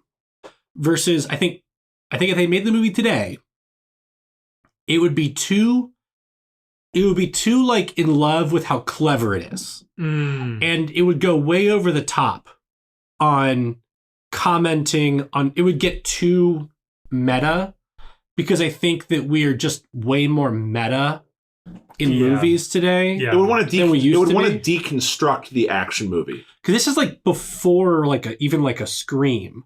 Yes. Right? Like, this is the beginning of like genre films commenting on themselves. And today we've, in my opinion, way overdone it. Yeah. I think that's what I was thinking is, I think at the peak of Marvel's sort of power, say somewhere around like 2014 to 2016. I think this type of movie, like if it had come out then, I think it would have been perfect. That it was like the correct amount of like absurd references, which the references were, I think, a lot more subtle than what we get today. But there were tons of not just action movie references, but just like movie references in general. The T-1000 is in this. Yeah, the T-1000 walking out of the police station. Sharon Stone from Basic Instinct is in this. Yeah. She's playing her character from Basic Instinct. Yes, for what just amounts to a quarter of a second on screen. And only the kid notices for just a moment. And yeah, like it's very, very well done in that regard. But yeah, it is very meta. And I love that the action movie itself is an absurd campiness, even for the campiness of early 90s action movies, that like itself is like literally throwing cartoon sticks of dynamite and things like that. And I think it's important that like John McTiernan directed it, because John McTiernan, he directed Die Hard, he directed Predator. For folks who don't, he directed Hunt for Red October. Yeah, like he had made great, non-satirical action movies. Like followed these story beats. Yes, right. At the very top of the genre. That these are essentially making fun of in a way. Right. This wasn't like some jokester coming out and making this was like an action auteur making this movie. And it was written by Shane Black, who wrote at least the first couple Lethal Weapon movies. He wrote one of my favorite movies of all time, The Long Kiss Goodnight. Great movie. He wrote Kiss Kiss Bang Bang. Ooh. He wrote The Nice Guys. He wrote Great The Last movie. Boy Scout. Another great movie. He's a little bit like the Lethal Weapon movies. You can even see like some seeds of like commenting, like the I'm too old for this shit is like Yeah. like you can even see like some seeds of that. But it's also somebody who I view Shane Black as like a kind of like a Tarantino-esque figure, where he's like somebody who like clearly like grew up just like loving movies and just like writes the kinds of movies that he loved watching growing up. And it just I think his whole collection is great. And he actually was on the set of Predator. He was one of the Navy SEAL team members, because he served as like the writer on set to like punch up stuff. But they didn't have like budget to hire a writer to be on set, so they hired him as like a minor actor to give him something to do on set. That's hilarious. I think the other thing that I want to talk about right out of the chute on this movie that also makes it work. So like when we were doing our little photo shoot earlier today, we were talking about other movies, and one of the movies that came up was a really, really bad / great sci-fi movie, Jupiter Ascending, where the actors all are playing a different character in the movie. They're all like they're all filming a different movie. Right. What makes this movie work, though, Last Action Hero specifically, is that all the actors are really committed to the bit. And they make what I think is one of the best casting choices in this genre when they have Charles Dance playing the main villain. And he just obliterates the scenery in every scene he's in. You would probably, if you're younger, you probably better know him as Tywin Lannister in Game of Thrones. And he is a villain in this movie that is at the same time, he's portrayed as slightly a coward. Yep. But the way that it twists the idea of he is a villain in a movie that recognizes at some point that he is a villain in a movie. Yes. And then is empowered by the fact that when he escapes the movieverse, that he is going someplace where the bad guy wins. It's so well done. So funny He's thing like about such a that. pastiche of like multiple versions of that. Because you can see some of like Alan Rickman in Die Hard in him. So this is the funny thing. Yeah. Rickman was supposed to be that character. He was originally cast as him. That would make sense. And they didn't get Rickman because he was too expensive. So when they hired Dance, he apparently for weeks wore a t-shirt that said, "I'm cheaper than Alan Rickman" on a t-shirt on set. I had to go look that up. See, like, I can't imagine anyone other than Charles Dance playing this He role nails now. it. Like, he just nails it. And it's subtle things, too. He's got, like, the neck tattoos and the arm tattoos, but, like, he dresses in a suit in every scene. Yes. So you can tell that there is a toughness to this person that he is trying to cover up. That he is a street thug made good in some ways. That like he is quite literally wearing a costume this entire movie. Yes. Like he is dressed up into this role. And his glass eyes can be swapped out to play whatever role he needs, right? So it's the ultimate sign that he's an actor right here. Yes. Is that like he's swapping this out. And I love that the trope in this movie is that the henchman is actually smarter. Yes. Which is a trope. Yeah, it's a major trope. Yeah. Is that the henchman is actually smarter than the mob boss he's working for. Yes. And the running gag of him always correcting his boss on getting like little sayings and like witticisms wrong is just so perfect for this genre that like everybody's got to have a little gimmick. And his gimmick is he corrects the boss every time that he says something wrong. The boss played by Anthony Quinn. Another like famous actor. And like there's a lot of famous actors in like very small roles. The cast list on this is insane, especially later at the premiere where you have celebrities playing themselves. Right. Yeah. Or that they get Ian McKellen to play Death at the end of the movie. Let's talk about that later. Okay, all right, sorry. We have to talk about that sequence just like near the end. Okay. It's so good. Yeah. It's so good. But like F. Murray Abraham plays the corrupt cop, and like the kid calls out that he was Salieri and Amadeus. And then when Arnold Schwarzenegger had never heard Mozart in the movie universe. So when he goes to the real world, he listens to Mozart for the first time, and he's like, "Oh, this is the guy that Practice killed. This is the guy that Practice killed."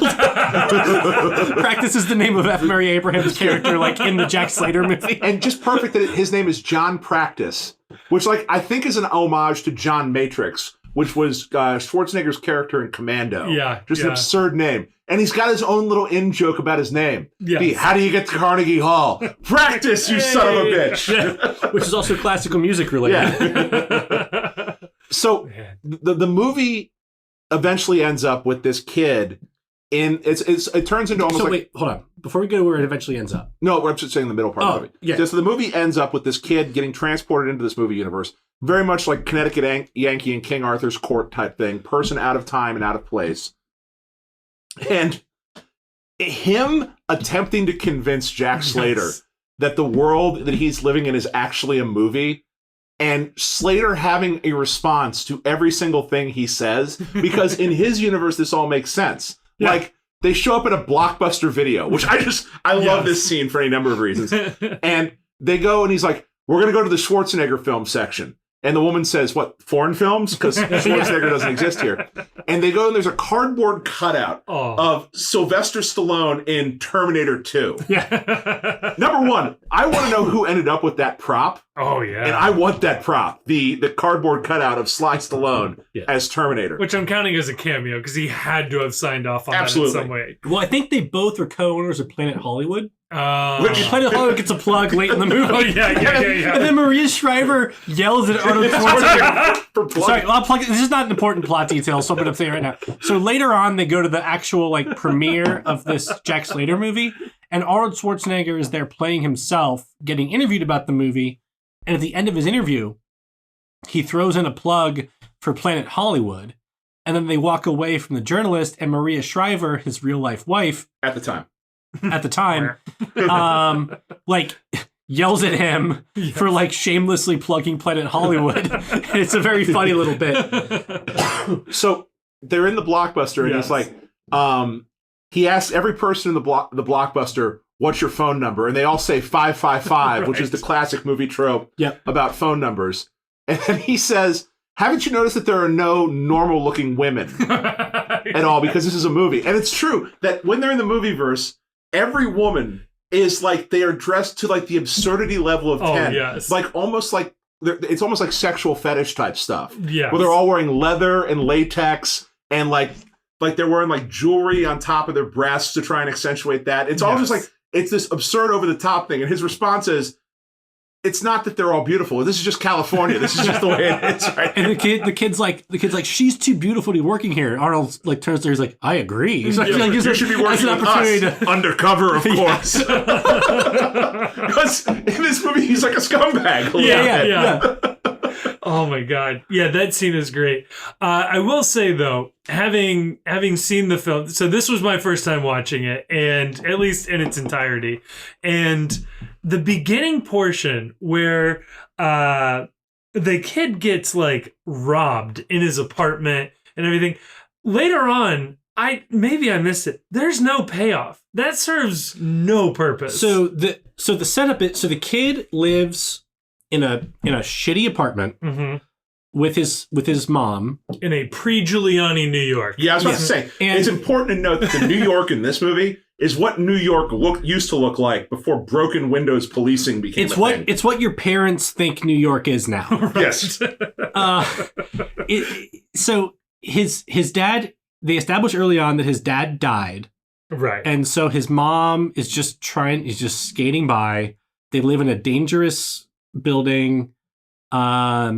She goes to work and he's like not allowed to leave the apartment, which is like, she works third shift, is what it looks like. Yeah, he opens the door. Waitressing? Yeah, it looked like that. He opens the door and immediately like a junkie like knocks the door down, like pushes the door in and robs him. And it's just like kind of, I think it's establishing like one, like he has like no control over like anywhere, right? Like he's got no real safety. Yeah. And the fact that his dad like died. Right. It explains like why he has latched on to the Jack Slater character. Right. Because he like views Jack Slater as a father figure. He's seen the movies like so many times. Right. He knows them all beat by beat. And he clearly like, because he's sitting in the movie theater and he's predicting what's going to happen as he's watching the movie. Right. And he clearly is taking comfort in the predictability of these films. I think because life has thrown him many, many curveballs, but he can sit in a theater and know exactly when there's an explosion, 2 of the cops are going to die, but Jack Slater is going to get out perfectly fine. Right. And everything's going to work out like exactly in a predictable way. Jack Slater is always going to be alive at the end of the movie. Right. He's always going to come out on top, and he's always going to like protect all the people that he's supposed to protect for the most part. Yeah. He does have like his kid dies in like Jack Slater 3. Right. So like I think that it's the reason why they set it up the way they do is that this kid craves a universe where the good guys always win and the bad guys always lose. Yep. And what the point of that scene, I think it's twofold. Number one, it establishes why he has keys for handcuffs later on in the movie when he escapes. Okay, that is the one of the payoffs. Okay, is that he has the keys in his pocket because he gets handcuffed to a pipe, and that's how he, like, the guy that robs him is like throws the keys in the toilet because his house is such a shithole that there's nothing worth stealing in his house. Right. Yeah. And so I think the point is to establish, number one, where he lives is terrible, that he has no control and no agency over his own life, and that like what he is craving is a universe where good is always good, is bad is always bad. And part of this movie is him growing to the idea that he doesn't need to escape to a movie universe for that to be real, that can be real in his world, which is why when the movie moves into the second act, and in the second act, Charles Dance eventually steals the magic ticket from him and then moves into the real world. Yes. And then he and Arnold and Jack Slater follow into the real world. Jack Slater can still be a hero in the real world. Right. And so this is him learning that where he is can still be a place where good can beat evil. Because all he's known his entire life is the bad guys win. Mm-hmm. And he's given up on the idea that the good guys can win in the real world. And that's kind of like the mea culpa in that moment at the end. Yeah. Where it's, so like when they move to the real world, there is an incredible scene where Charles Dance, the villain, Benedict, he like walks up to a dude that's a mechanic in New York and just says, "Excuse me, I need your help with something." The guy's like, "Yeah, what do you need?" I need to try a theory out on you. And he just pulls his gun out and just blows this guy away. And then stands out in the middle of the street saying, I just shot a man in cold blood.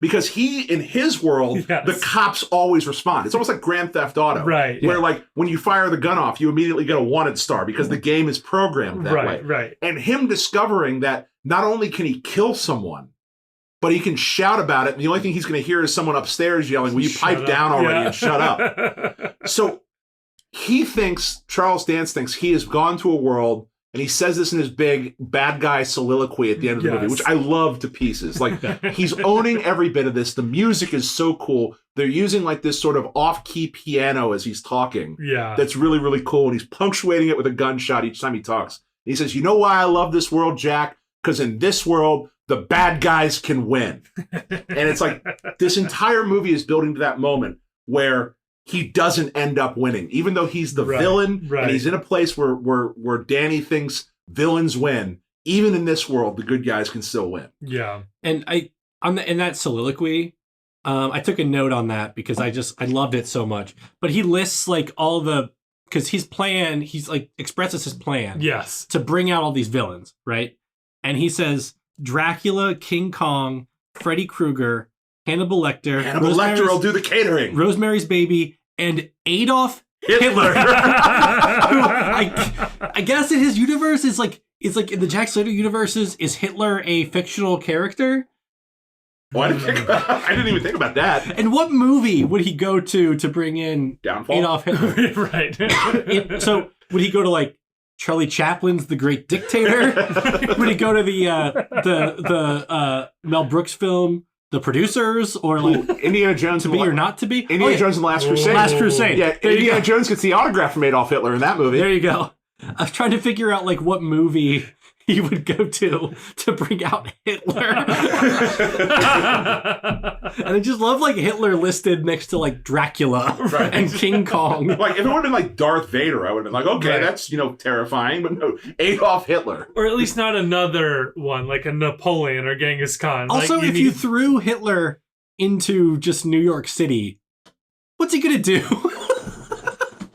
There was a German TV show. Yeah, I've heard. I think I know what you're talking about. Yeah, where he does like take over. He just shows up randomly, and everybody thinks it's hilarious that this guy looks just like Hitler. And it's almost more of like a George Santos thing, where it's like such a weird curiosity. Everybody keeps focusing on him, and he just slowly accumulates power. There was a British sitcom called like My Neighbor Adolf or something in the 80s, and it lasted like 2 episodes because there was just like it was just about like people living in like an England like neighborhood, and their neighbors are the Hitlers. Who greenlit this? It was like so poorly received that they just canceled it after like 1 or 2 episodes. I can't imagine why. You can find at least 1 episode on YouTube. My Neighbor Adolf. I think that's what it's called. Yeah. It was not a German TV show. It was a German film, and the film's title is perfect. It's Look Who's Back. It's not My Neighbor Adolf.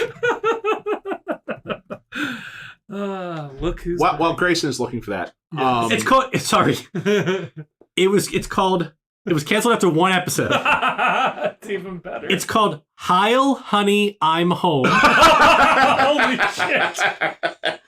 And it centers on Adolf Hitler and Eva Braun, who live next door to a Jewish couple. Oh, Jesus Christ. Wow. Somebody said yes to that. Before we go deep on the end of the movie, which is, there's quite a bit to unpack there. Yeah. Should point out that the midpoint of the film is centered around an incredibly elaborate fart joke. Just like, I forgot about just the entire setup is that a fat mobster whose nickname was Fart, his name was Fart. Yeah, Leo the Fart. And the bad guys had stuffed nerve gas bombs into his carcass, and they were going to kill all the mafiosos at the funeral. And the way that they got to this is so perfect for like movies where they say that the kid says, Danny says, it wouldn't be an explosion. We've had way too many explosions in this movie already. Yes. And that's when Jack Slater conveniently remembers there was a shipment of nerve gas that was stolen from a military convoy 2 days ago. And then a scene later, the government agent, the double agent there, says, "Oh, that explains the break-in at the morgue last night." Right, yeah. It's just like all these incredibly convenient facts. The funny part too is there's a mob funeral that they're going to gas all these mobsters at with the nerve gas, and so they've stuffed the corpse full of the nerve agent. And the way that the corpse is activated is that Charles Dance goes up and pulls his finger to activate to arm the detonator on this guy. So what I was trying to do during this movie was I was piecing together what the plot of Jack Slater 5 would have been if it wasn't for the intervention of Danny. And the plot of Jack Slater 5 appears to be that Jack Slater is tasked with stopping one mob boss, Vivaldi, from taking over the entire crime syndicate of LA, which is just funny because when you think of La Cosa Nostra, right, you think of New York, not LA. There's not famously not a mob city, LA. Right. So I guess the plot of the movie was supposed to be that Vivaldi and Benedict were attempting to take over all of organized crime in LA. Yeah. And so Jack Slater would have to stop that. And that it was all like they were, the story was, that the two families are merging to trick Jack Slater into believing that the real enemy was not this one mob boss. Right. And I assume that the plot would have been, based on the way the characters behave, that Benedict would have betrayed Vivaldi and Benedict would have tried to rise to become the head of the crime families. Yeah, I think that's probably right. It is an interesting observation about the incongruity of having like a mafia story in LA. Because the kind of like classic LA story, especially from like prior to the time period this movie was made, it's real estate deals. Yeah. Right. It's people doing some type of massive like real estate theft. Yeah, like the Gene Chinatown. Hackman, or like Gene Hackman in Superman. Yeah, or the season 2 of True Detective. Yeah. Right. Yeah, and there's like no mention of like the street gangs or the cartels or anything like that. Which is like, I guess like starting in the 90s, like that's like the other kind of like LA story you see is like drugs and cartels. I was waiting for something like that. And it wasn't that. But no, the ending of the film is pretty incredible. They do eventually make their way back into the real world, as we discussed, but not before like commenting on every single thing of like movie life. And I want to call special attention to the fact that every product on the set was Acme. Yeah, like the classic Looney Tunes thing. Like there were Acme boxes, the Acme Corporation. Yes, everything was Acme in the background. The thugs are driving away in like a truck, and there's like kind of inexplicably like a box of Acme dynamite. Yes. Yeah, they're driving a truck like from the 1940s too. It's just like it's completely out of place. The other thing too that I have always loved about this movie, before we move on to the ending, is that it is the only place I have ever seen, to this day, someone actually using a mini disc player. Oh, that's a good call. That like all of the hard rock music that's playing in the background during the course of this is Arnold's mini disc player and his Barracuda. He's doing a car chase, and Arnold, while he's doing the car chase and shooting at the bad guys, is changing out the disc in his car to like keep the soundtrack of the movie he's in going. And like telling the kid, it's like you're driving with no hands. I know you have to practice every day to do this, and make sure you never do it during heavy traffic. Yes. The other running joke before we get to the ending that I love in this movie is how horrible of a driver Arnold is in this movie. Yes. Like every scene in this movie where there's driving includes him driving the wrong way down a road, cutting someone off, or causing a massive auto accident to happen behind him. There's no less than 30 car accidents in this movie that don't even factor into the plot. They're just because Schwarzenegger or Jack Slater is such a terrible driver in this movie. And there's a lot of the jokes are real subtle too. Like just in the background, you'll see cars like flinging themselves out of the way. When they leave the police station after he drives up the exit ramp or up the entrance ramp and then hops a curb because the car coming down the other way wrecks into the wall to avoid him. There's a scene where they go into like this house and there's a bomb in the house. So they get out, they like run out of the house like as the bomb's exploding, and the house blows up. and there's also a car in the driveway, and the car, like, very clearly on, like, a delay as, like, a special effect, just, like, after the house has blown up, just, like, something under the car clearly makes the car just, like, jump up in the air and, like, flip over. It's like just a poorly timed, like, special effect. There's a bad guy thrown into a ice cream truck that also explodes just from the impact of his body, right? It's so good. So yeah. Oh, also there was maybe I was mishearing it. I didn't see anybody credited in the credits. Was Danny DeVito the voice of? Who's the voice of the cartoon cat cop? Okay. Yeah, who Jack Slater's life, whose life Jack Slater has saved at one point. Where a cartoon animated, like, Who Framed Roger Rabbit cat walks into the police station. The police station saves them at one point. Yeah, the police station is hilarious. Like, at one point, Humphrey Bogart, the black and white unit shows up, and it's Humphrey Bogart being superimposed in. But it's a cartoon cat, and so this is the kid tries to say, "Oh, I have proof we're in a movie." A cartoon cat just walked into the squad room, and and Jack Slater's first line is, "Yeah, his suspension was over yesterday." Yeah, of course he'd be at work. After he had driven to the police station, the LA Police Department had valet parking for the cops driving up. Oh God, so good. So the ending of this movie, like, let's get into it. The ending of this movie, let's bring this home. It's incredible. We've talked a little bit about it. So Charles Dance, Benedict's plot is that he is going to recruit villains out of other movies to engage in criminality and just basically take over the real world. But he has to get rid of Jack Slater first. And he decides that the way to get rid of Jack Slater is to kill Arnold Schwarzenegger. So it's really clever thinking for a fictional character. Right. Yeah. So he recruits the villain from Jack Slater 3, the previous Jack Slater movie, to go to the premiere to kill Arnold Schwarzenegger at the premiere. Yes. Who this villain had killed Jack Slater's son, which I thought was always an interesting parallel, that Danny, the kid, had lost his father, Jack had lost his son. Yep. So they were kind of like sort of fated to meet in this sort of like weird relationship. And so that ends up failing. Slater ends up killing the villain in this movie. The villain from Jack Slater 3. He saves Danny, and then finally Charles Dance shows up at the end, delivers his incredible soliloquy. And in one of the greatest sort of twists at the end of this movie, loved that. He's shooting at Arnold, and the gun clicks. And you think the joke is, "Oh, did you make another movie mistake? You forgot to reload your gun." And it's just the coldest line ever delivered. "No, John, I just left one chamber empty." And then just shoots him dead in the chest. It's where, like, no one else could have played that character right there in that moment. Because you do think in the moment, and Jack Slater even says, like, "You forgot about reloading." Yeah. And that's such a nice, it's quick too. It's like a quick little twist. Yeah. Right. And he jumps out and he says, "You forgot about reloading." And he says, "No, I just left one chamber empty." And he shoots Arnold in the chest.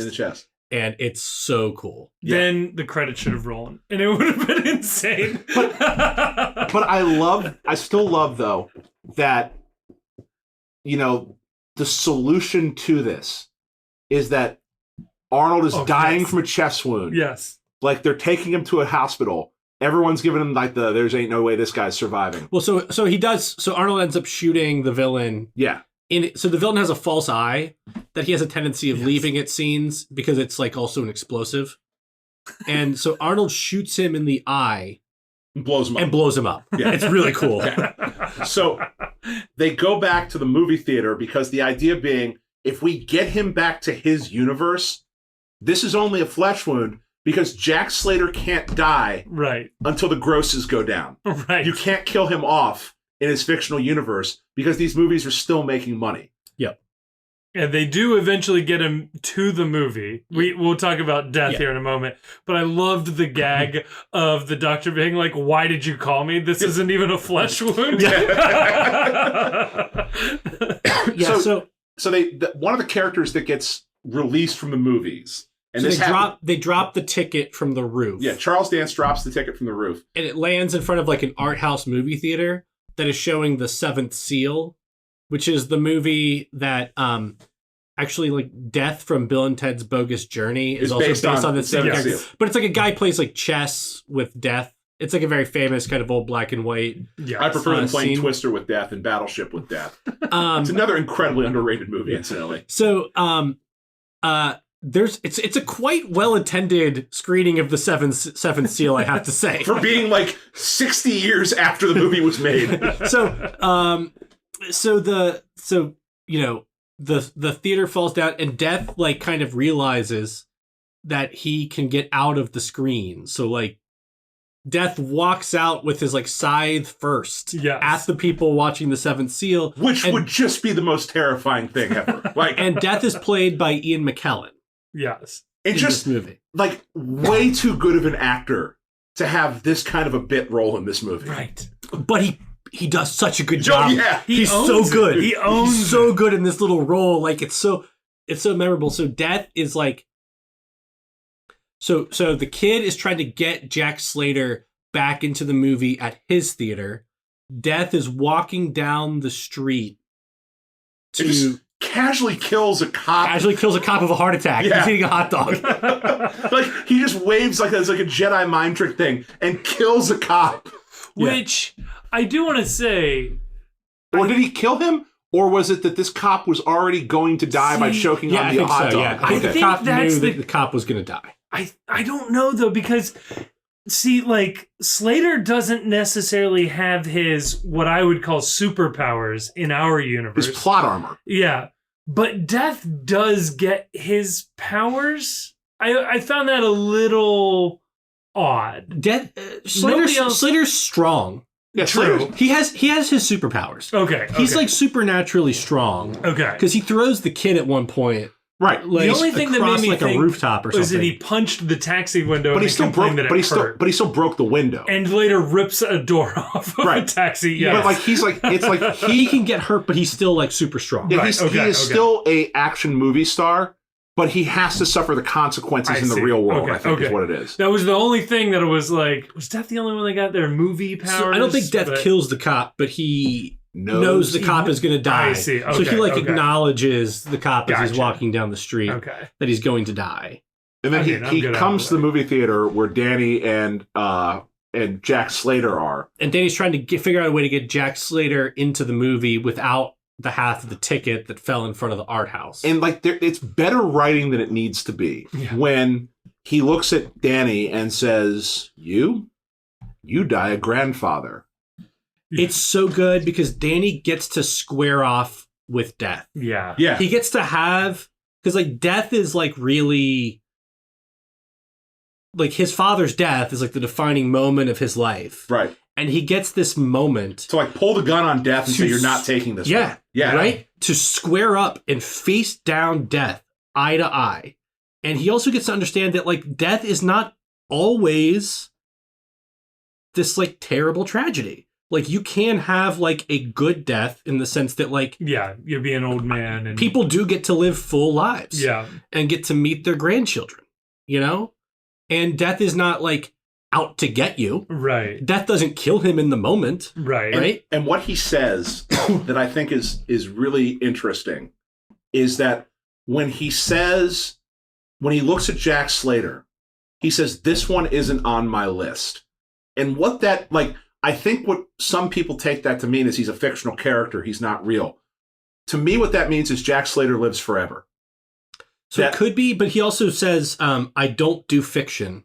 Not my field. Not my field. I still think that the idea, though, is that this character lives forever.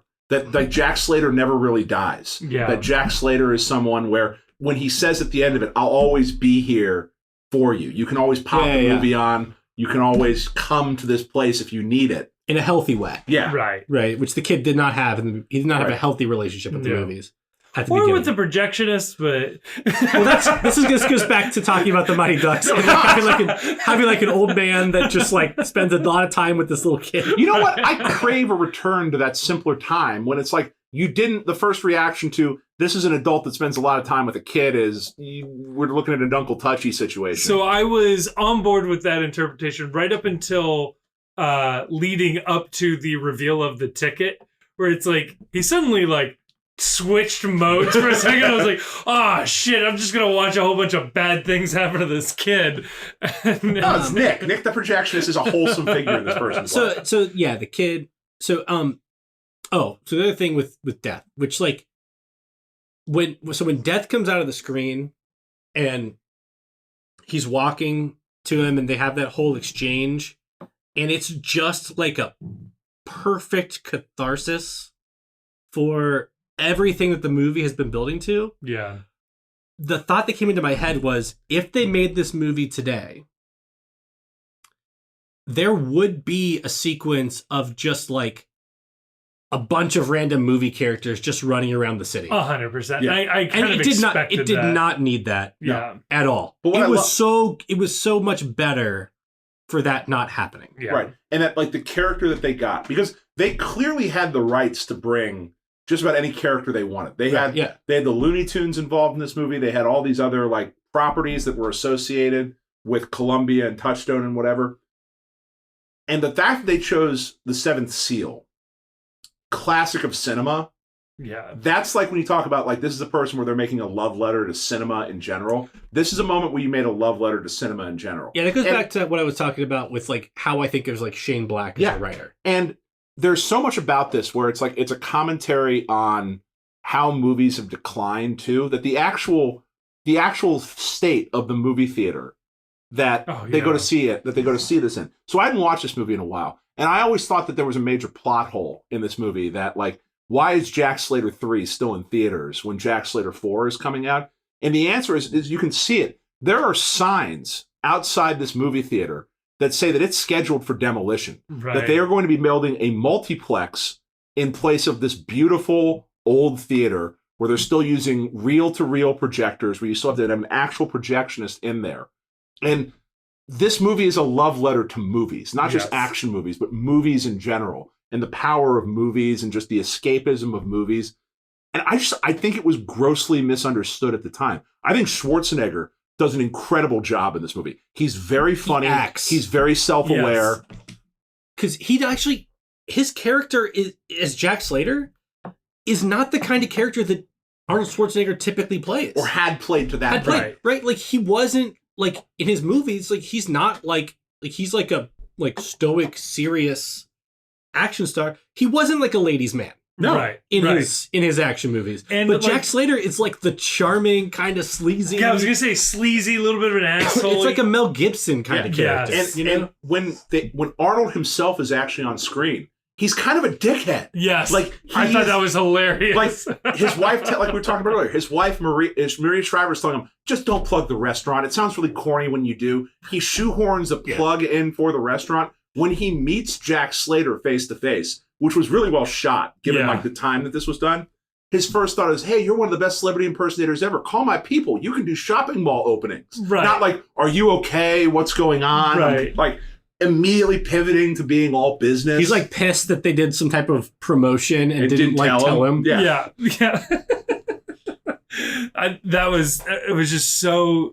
It was so much better than I thought it would be. And as I said, like as I started this film, I didn't like it, and it got better and better and better. Yeah, that's exactly it. It was just like, it is such a great love letter to movies, and yeah, I don't know, it wraps up really nicely. And I think it'd be really funny if they did try to do like a remake of this, but include all of the actors again playing their same roles and like trying to incorporate that in some way, shape, or form of like he ends up back in the remake. The cash grab sequel. Right. I just think like in the 90s, so like it does make fun of like how over the top action movies had gotten to at that point, but this kind of meta narrative was still like kind of new. Yeah. And I think that we've gone over the top on like the meta narrative kind of stuff so at this point. That's the critique. So it would be too indulgent. Yeah. In that aspect. Unless you could somehow make I don't know like who's a good enough meta-ness action director to like have done like today. Yeah. Because I don't know. We just don't make movies like this anymore. That's like we make like way meta movies that don't have necessarily that don't necessarily have as good of. See, the closest movie I think to this is Tropic Thunder. Yeah, I thought about Tropic Thunder too. And I struggle with the idea, and I know this is a controversial take. I think this is a better movie than Tropic Thunder. I think this is a better send up of the genre. I think this is a more loving send up of the genre. It's a much warmer film. Like it's clearly like it would be a kids movie if it wasn't an action movie, right? I think it's most closely related to like Scream. A little bit.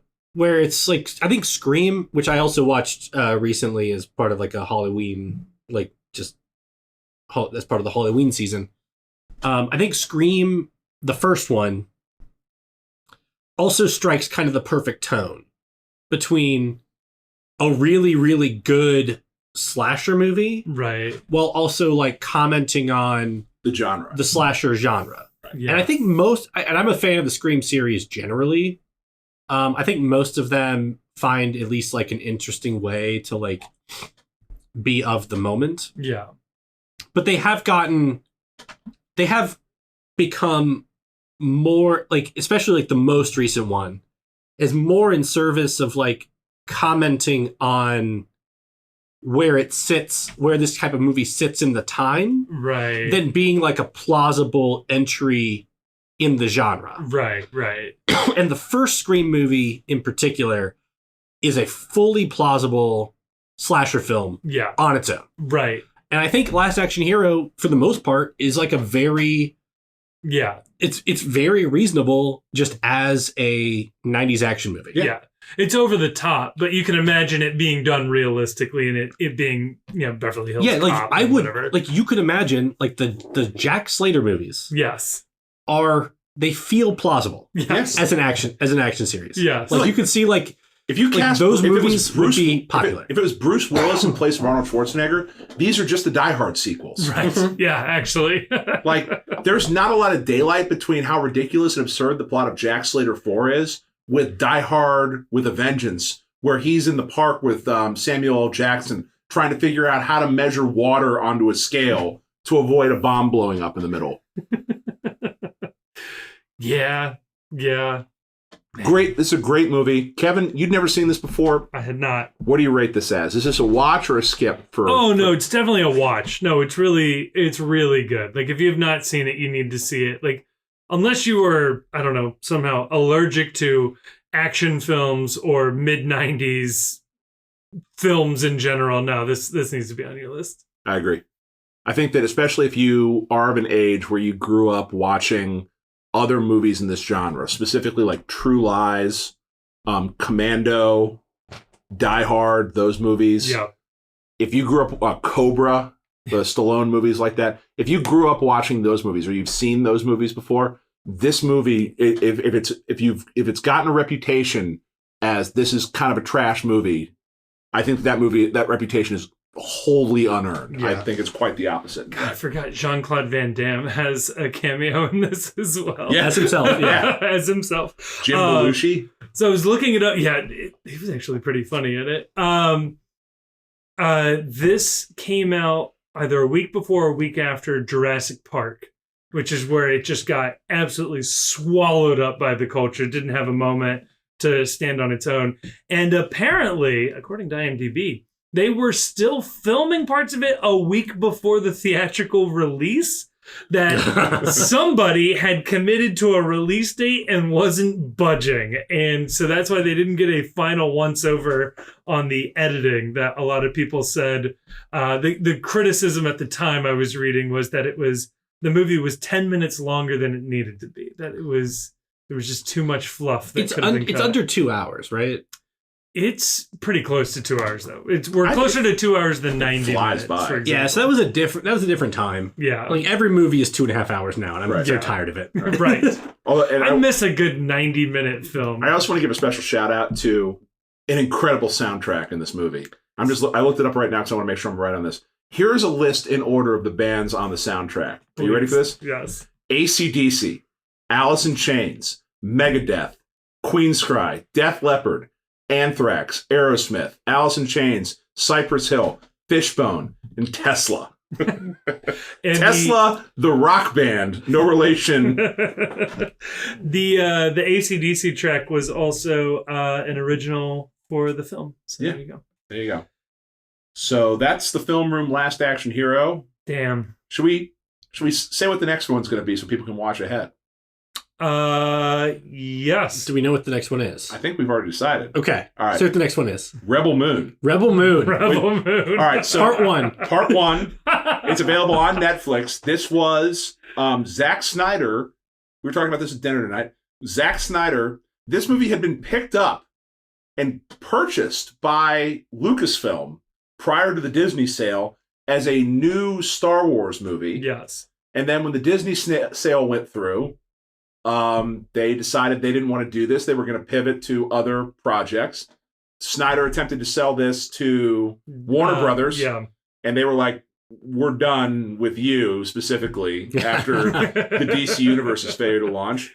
And he took it to Netflix. And we'll just say that the reactions online have been polarizing. And I'm eager to find out why. Yes. So Yeah, this was a movie that Matt Doyle was actually actively soliciting on Twitter negative reviews of the movie that just like fully panned it.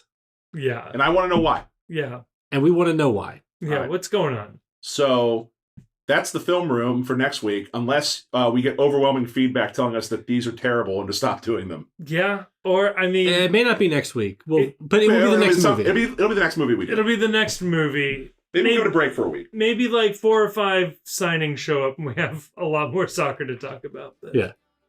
Not Until- going to happen. Until then, Hey. go fuck yourself, San Diego.